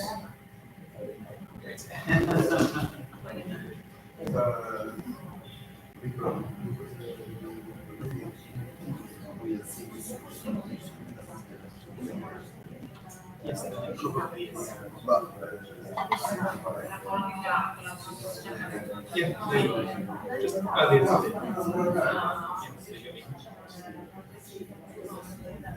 you'll hear much.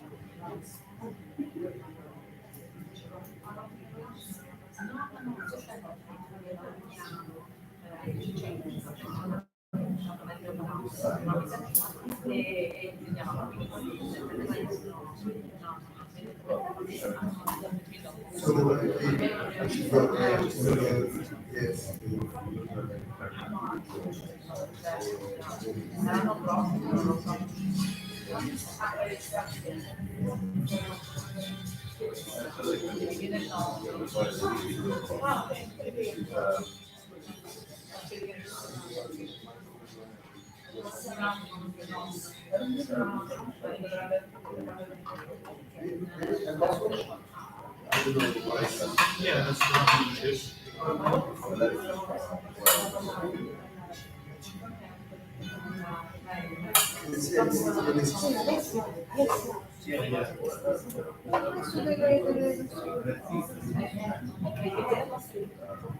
Cinzia c'è la capa. Berta c'ha il figlio, adesso la cosa meglio. La gamba, no, per il braccio. I'll just make it voice. E pure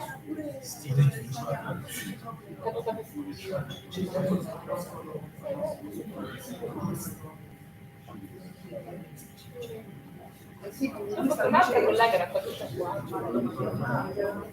Lori,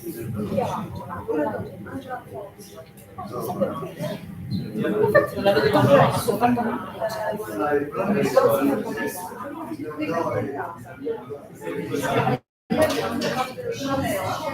ma cosa dovevamo vedere? Non sapevo perché mancava. I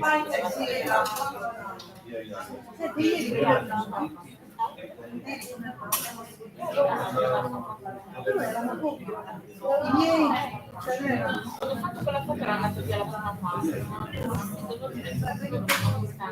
io dico,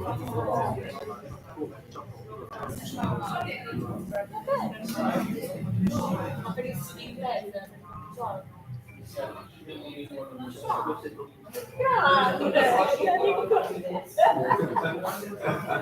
Ma tu fai kill anche.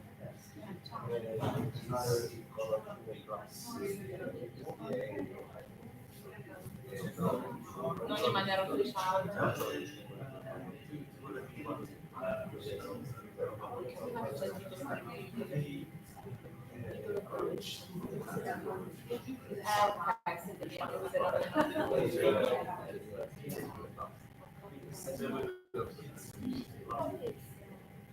Io guarda, mi scrivo tanto con la grazie.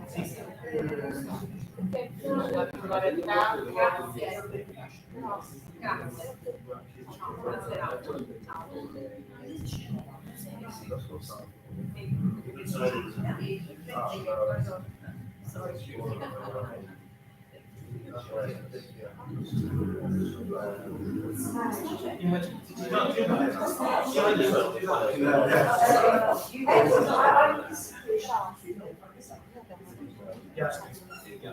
Okay. Oh, very good.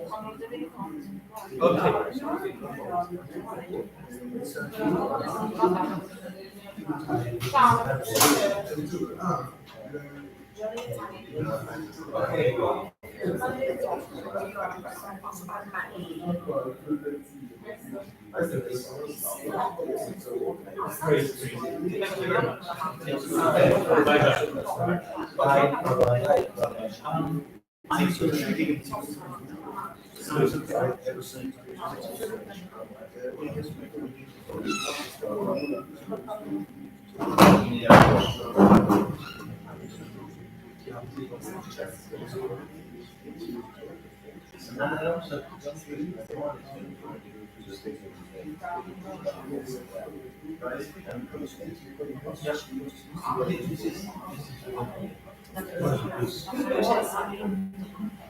She's got student parents, she doesn't feel like lessons. I think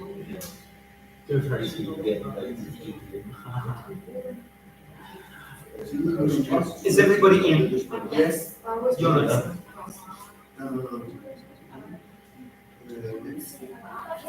Yeah. I tell you one. Yeah. One thing that I did find. Andrea, I asked the question, are mistakes good or bad? And everybody said bad. And then Andrea said, no, because I can learn from my mistakes. And that's what you will do, and I hope that you will make mistakes with Michael's song. Because it's not easy to understand the song. No mistake. And so if you go in, can you see Michael's face? Great. Okay. Go just inizia. The first person ever who's ever said that. Yeah. You see Michael's face, great. Questo, Close that. Michael's face.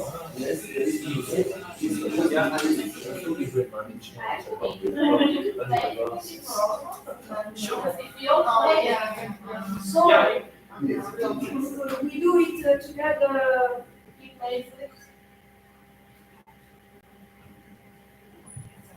Everyone each self, or you Do it in pairs. That would be the best thing. Just let me know that, I mean, if I just, and at the end, just maybe get some brainstorming about what they could do with that field. Yep. Just a Okay. few seconds. So we'll do just 5 minutes with this and then. Yeah, go on to that. no, I think we've got time, we've got about 15 minutes, mate.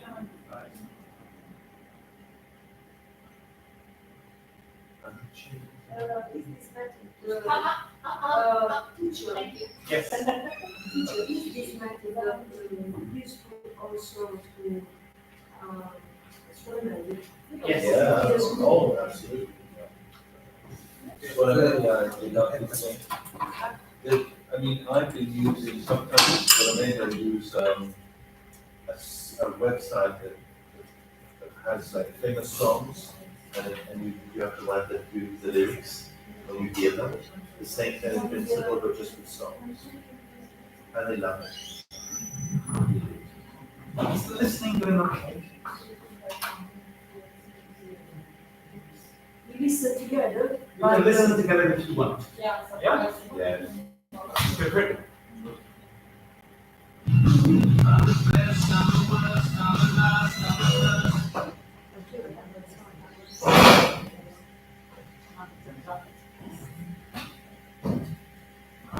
going to take a souvenir of this.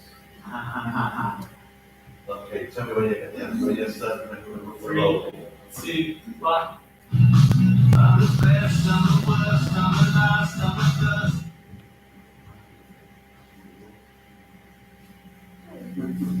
And if it's too fast, we'll slow it down. Huh? With this one.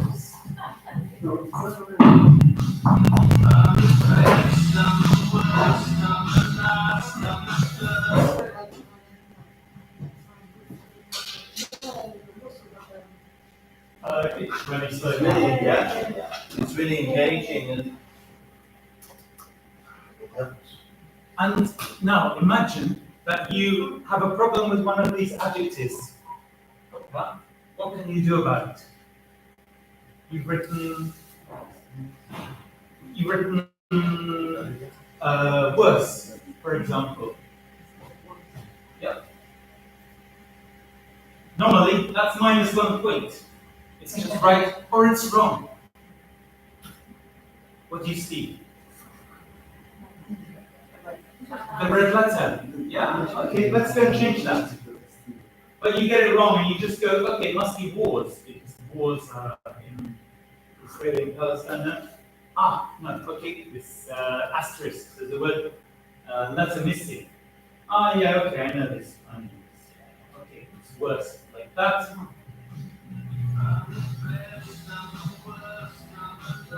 And you get a yellow letter, take it away. Yeah?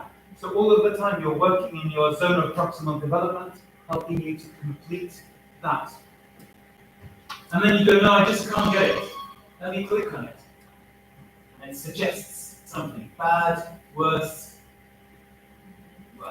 something like that. And you go, oh yeah, okay, I understand. It's not a very realistic example, but it shows you all of the things that you can do. And then it's wonderful to see their faces. Jenny, I don't know if you've had this. When they get a word, they go, yeah, like that. And they, have you had, gone into the class and they say, can we do listening? Yeah, right. And how often do you get, teacher, can we do listening today? Never. Okay, try it. Sorry, how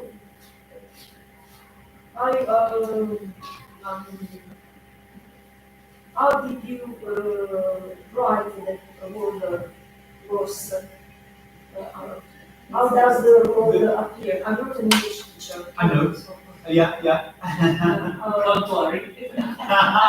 Wait, do a few more, actually, do a few more to show that it comes out. So we just listen and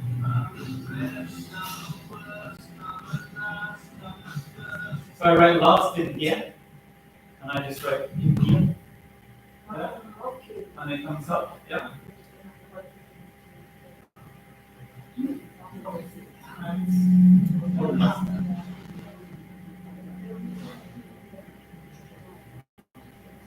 You know what? I've been using it in the past, but I've been using it to my students, but I've never in the classes. If not, to show them. Yeah.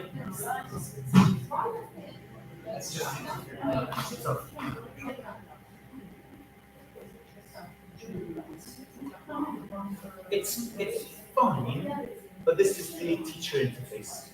And I'm going to do a training session with you on that. This is yours. Yeah.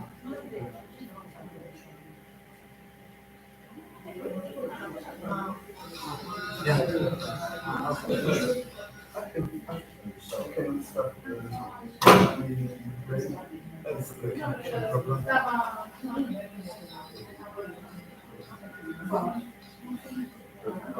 You can listen on here.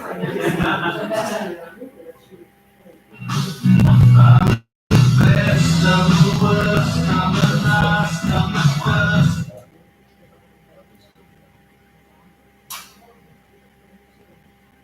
What's it?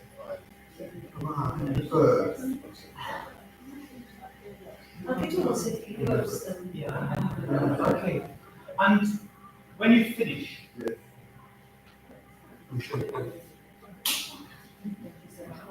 I'll just finish it all very quickly. It's very nice. Ah, this was good. That's more than one goal. Oh, yeah. And there's another great way of inserting words.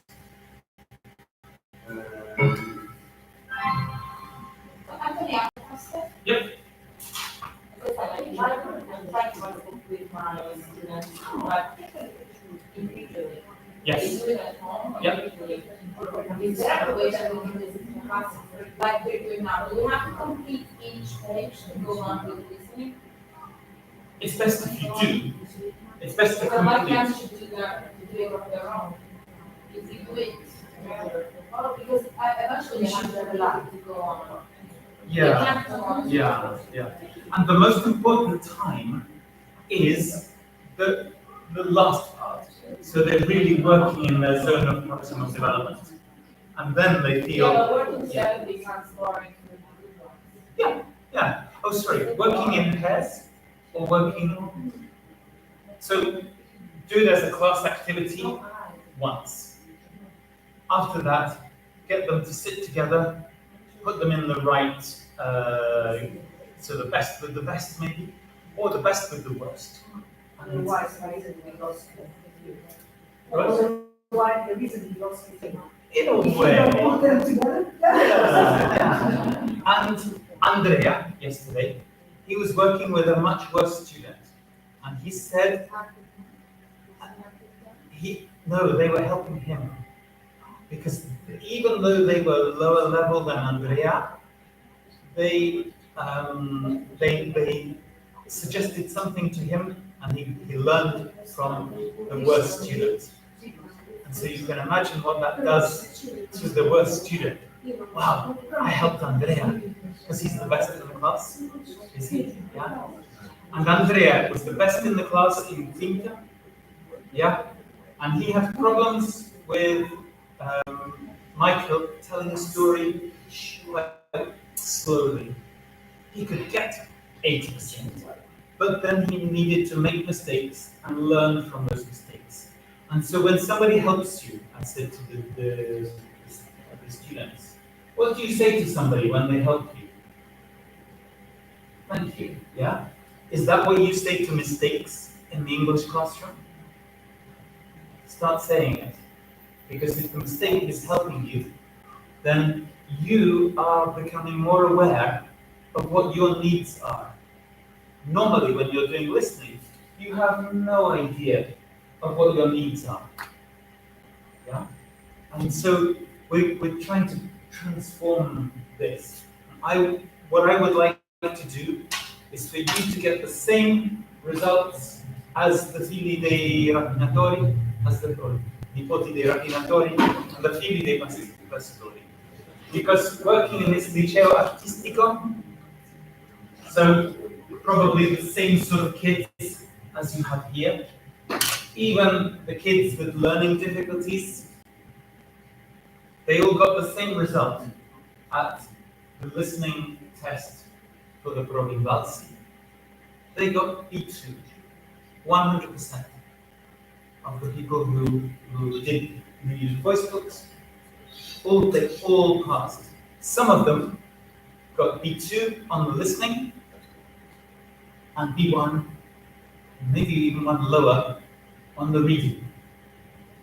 Because we have committed a terrible sin where the language that we use in the reading test is much more difficult than the reading we use in the listening test. So we're saying, yeah, it's okay to be good at reading and to be really bad at listening, and we'll still give you a B2. This is true for Cambridge. It's the same, and we really need to change. Our sector just really needs to change this, because most of your contact with the foreign language or the first contact is through listening. And when your first listening is a problem, then you don't want to repeat that again, because you're making a mistake and you're not saying thank you to your mistakes. If you learn to say thank you to your mistakes, because you know you're going to learn from that, then you have done it. So, I would like to make a pact with all of you. Do you have a pinta this year? Yeah, 3 of them. Right. Yeah, 2. I know you have at least 1, 2, 1. Shall we do the same as the Fili dei Pastori? Shall we get you all 100% through? That would be incredible, because the Fili dei Pastori had 2 years to get to the Invalsi. Okay, you have 2 months. Let's try. Let's see what we can do. Okay, if you want to join in, I will give you until the Invalsi. If you want to join in with it, yeah, okay. Then your school has to come and buy, yeah. And all of the others, most of you are from Macron. Yes. Yeah, okay. And then you can go to Emily and you can say, Emily, in the next OUP book, can we have a QR code where we use this listening, where there are two ways of doing it. One with the MP3 and one in voice book form. Let's compare what happens. This kind of program, Yeah.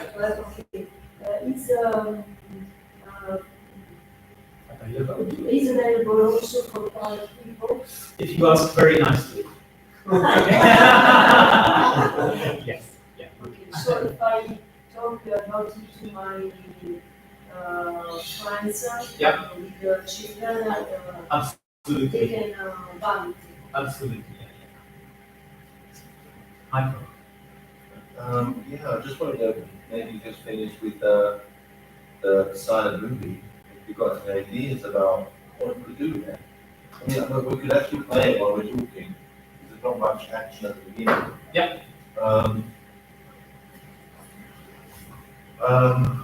Yeah, like,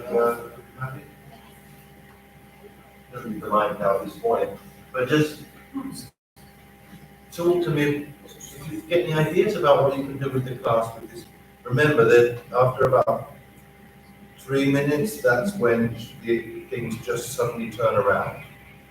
And this story, but like I've used this with hundreds of kids up and down Italy, and always the reaction when they see what happens is, what?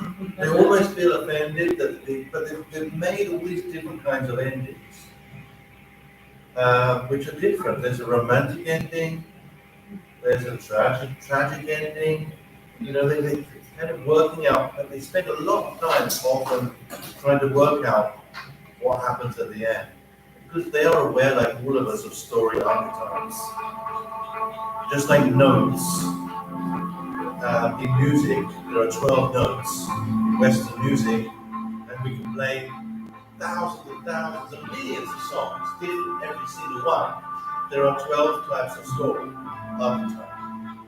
And we know that all of these story archetypes, there's the tragedy, romance, comedy, there is the quest, when there is someone who's on a mission, there is the rebirth, somebody is reborn, like Christmas Carol is coming up now, Christmas, and the person is reborn. There is the outsider, when the story, the main character is outside society in a certain sense, and wants to be accepted, like the Elephant Man. When you get the photograph feeling, there's the underdog, a person who nobody thinks can win, and he does win, or she does win. And these are like maybe I haven't mentioned them all, but you know, there is rags to riches, like Cinderella. She ends up winning, ends up becoming the princess. You hate that story. Rags to riches story. So any idea what you could do with this until the kids are watching this? What can you get your kids to do? The advertisements or you show the winners, and they start, as you said, and they actually Yeah, yeah, I stop it in the middle of the story, and then that's what's the end of the story. prediction. Yeah, and then we start with the end.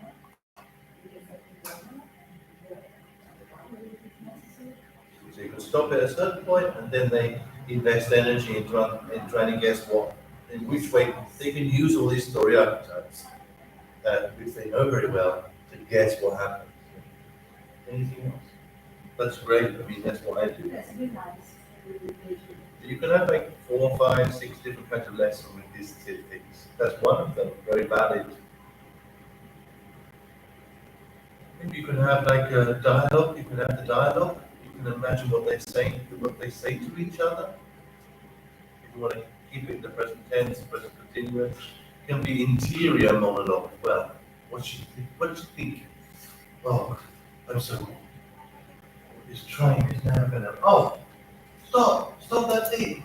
You can ask them to have dialogue and interaction in this way. Filling in the gaps, as I said at the beginning. You're getting them to fill in the gaps.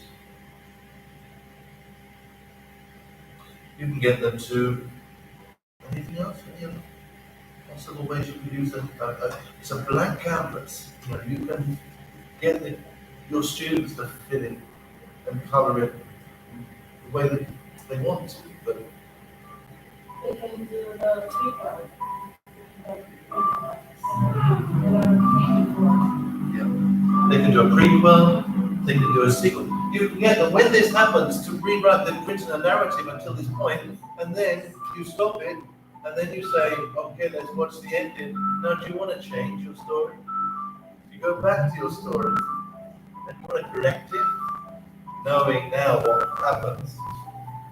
You know, this is you can invite students to become storytellers. They can role play it. They can role play the story. They have a lot of fun doing that. Yeah. This is what I mean. This was beyond. It's something they do it in a different way. Obviously, they process it in a different way. But I've tried it with all ages, not just with this story, but with other stories too, where you have no dialogue. They provide a dialogue, interior monologue, dialogue, all of the interaction, prediction, narrative. You can practice narrative tenses as well. And it's a good idea not to have dialogue because they don't understand. They understand 10 different versions of the dialogue. They can make their own dialogue. So like have a look on YouTube. It's just something you can get a store of these stories and pull them out and use them and see how your students react to them. And just need a YouTube downloader. You know, it's a lightweight tools for heavyweight teaching really, because you just have a little pen drive and you can put on these stories and use them for different things. That's one of the best ways to get them to react and then also to create, to create this process of reaction, creation. Thanks anyway, thanks. It's been really great. Really enjoying myself in Bali. This is the first time I've really had some quality time in Bali. And my wife is with me as well, because it's the same thing for her as well. In fact, I lost her today because she saw the shops and with me, I'm never going to be very patient with the shops, so she went shopping while I was talking, which I don't blame her at all. She was silent listening to me. So, but it's been great. We've thanks for the advice about the assessing. Yeah. Good, yeah. Wednesday, yeah, And you see 13 altogether, Anthony? No? I could cover with it, 13. not yet. We know about it, but we haven't seen it yet. No. But it's, He's an expert about visible people. We've closed up the whole beach at Third. And now the Vygotsky, when they see us removing the barriers that protect the nests of the demon, they come and say, don't remove that, that's protecting the nest of the And I say, wow, thank you. That is really the achievement that we want. Because now, if you say Fratino to a Varese, they know what it is. And they feel it's part of them. So thank you to the community body as well. It could say did a really good job with, and also the senior colleagues. I think it's a sign of that you're in a great place when you realize you have to be here more. Like we've been here, like this is the second day we're leaving tomorrow, but we already realized that we've got to come back because there's a lot more to see. We need to spend more time in Bali, and I think that's always a good sign. You know, I know that I have to come back. Really. I have to. There's so much. The more I see, the more I know there is to see. You know what I mean? It's like it's always like that. And The best that, things. it's one of those things. Yeah. Well, you know, I feel it. it's getting better. Yeah. For the bathroom. For the better. Yeah. Yeah, because sometimes the action of maybe the older generation is that they have a different vision of Bali than the reality now. In fact, my wife's parents were saying, be careful in Bali, it's a dangerous place. And it was. And maybe in the past that was true. The only danger is the seagull maybe releasing something on my head or something. But yeah, it's interesting how things change, how perceptions change, how reality changes, obviously. But yeah, it's certainly been wonderful. Thank you. You've been a part of it, obviously. But thanks again for inviting me. I've done talks before with one person, and it's the same as doing the 1,000, because you put everything into it, you believe. I think you'll agree with me. We believe in what we say and what we do, so it doesn't matter, you know, it's great the same. And it's given us an opportunity to see that. Because when I was here, like in March, we didn't have time, did we? Because we had like 2 hours, I think it was. Yeah, we had 2 hours, and then we had to... Yeah, we had to go to Catania. And so we were on the plane. When the conference, I think we finished at 1 o'clock, and we were on the plane at like 4 o'clock or 5 o'clock. Always watching the Yeah, well, the time's looking like this. So. Anyway, so where's a good place to eat? We've got like about 1 kilo on a kit to take home. You like anybody back there or? In the famous road, and we bought what did we buy? Everything. Tomatoes. And the suitcase, I think we have to just throw the gloves away.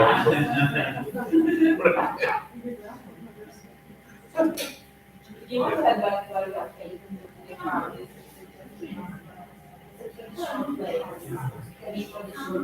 I haven't been there for ages. Yeah. But I some gas there. So good. And there.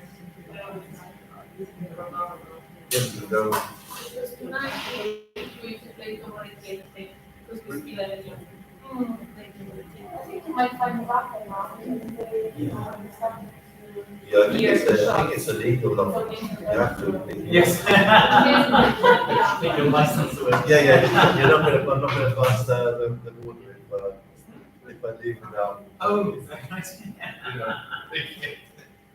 But who was the singer? Anyway, thanks a lot. I'm curious, who was the singer of I'm the Best? Michael? Your voice? Yeah. Oh, you're a singer. Yes, that's my voice. Yeah, like friend Lorenzo, every once a month we meet and pretend to be rock stars for half a day or something like that. But I tried to use my passion for music to connect to stories in some way. And it seems to work. Every story there's Your a song. voice changes a little. Oh, well, there are two of us, there are two voices. Ah. This that's me with I'm the best, I'm the worst, I'm the last. And the chorus is my musical partner, my musician, Lorenzo. He's Italian, so to work on the pronunciation and the voice. Sometimes you have people to speak on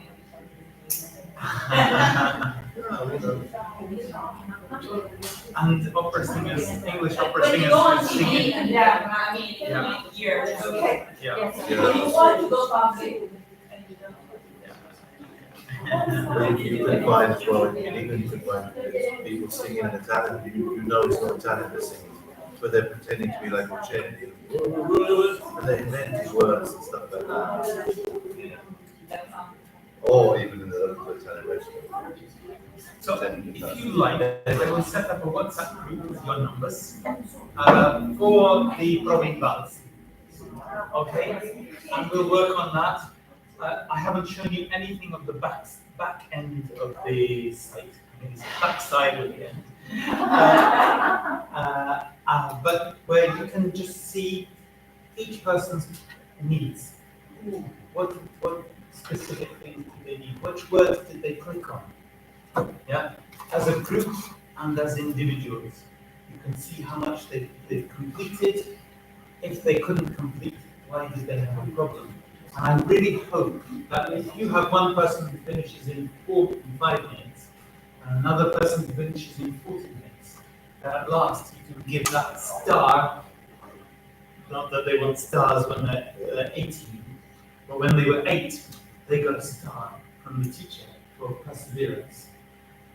And then they after 40 minutes, they were at the same level as after 5 minutes.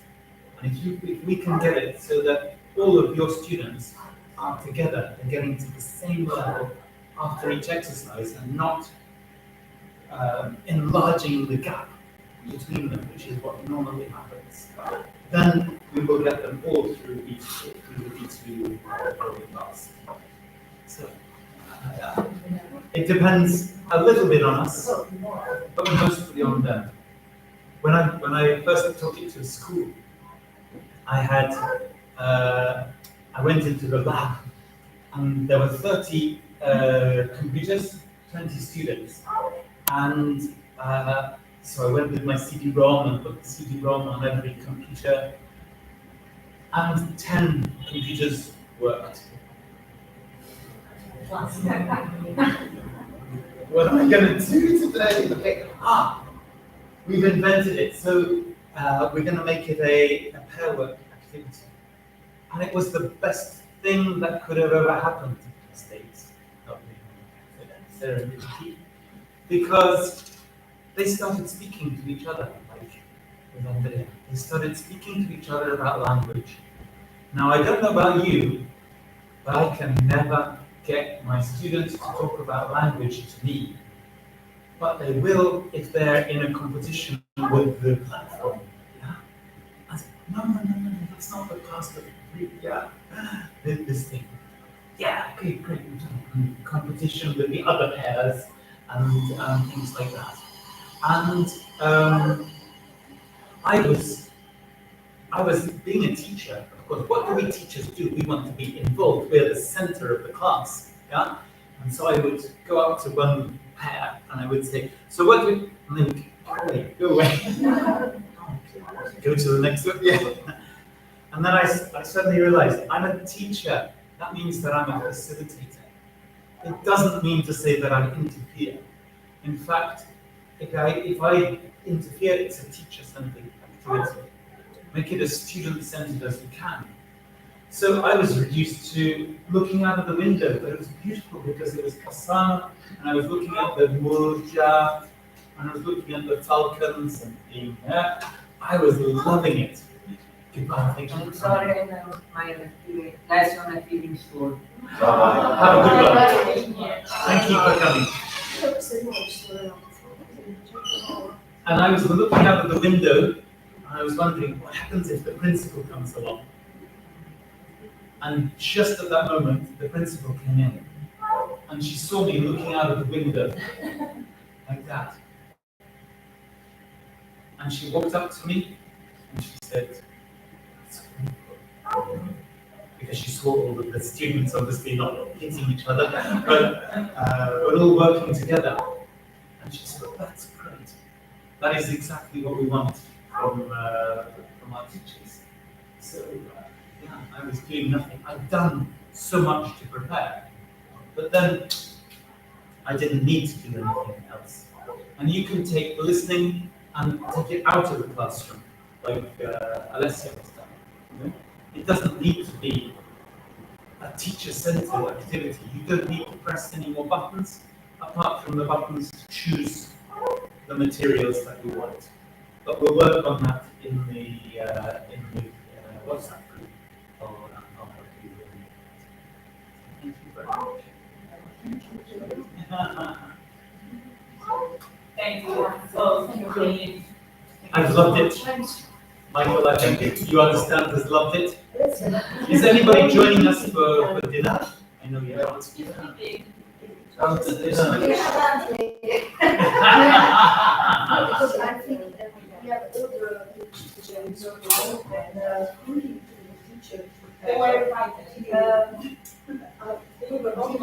You will be organized to explain to the how to use them. Yeah. It's most difficult part is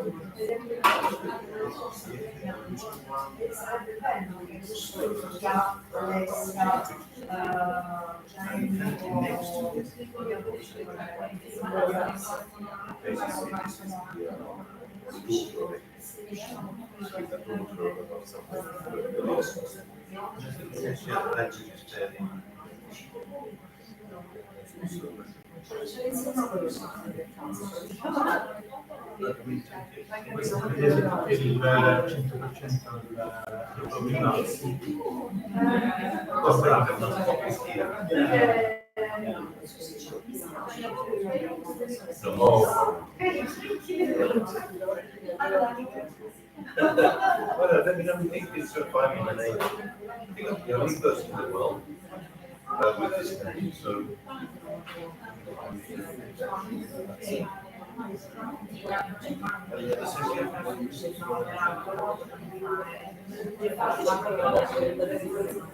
I'm so sorry. Most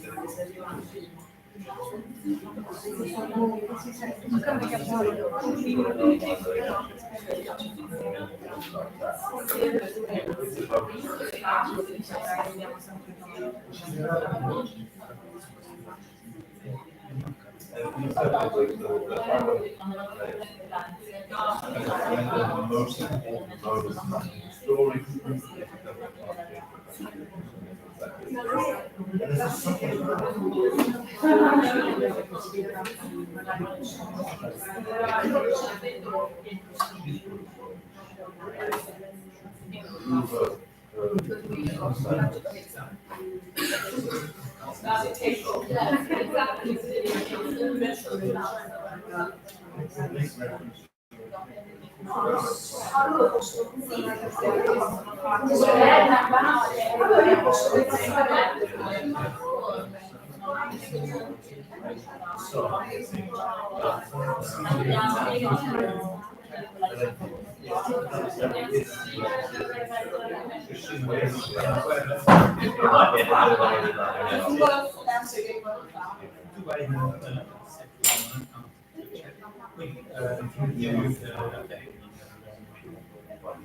I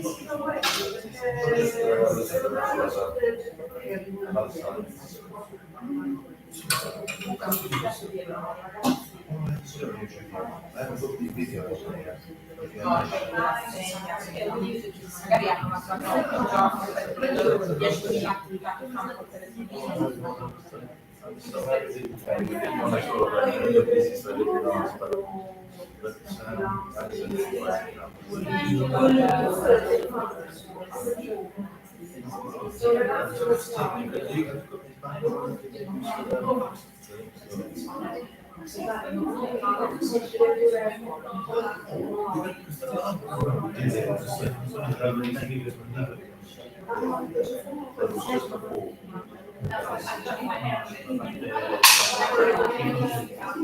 Try and get to at least one of them.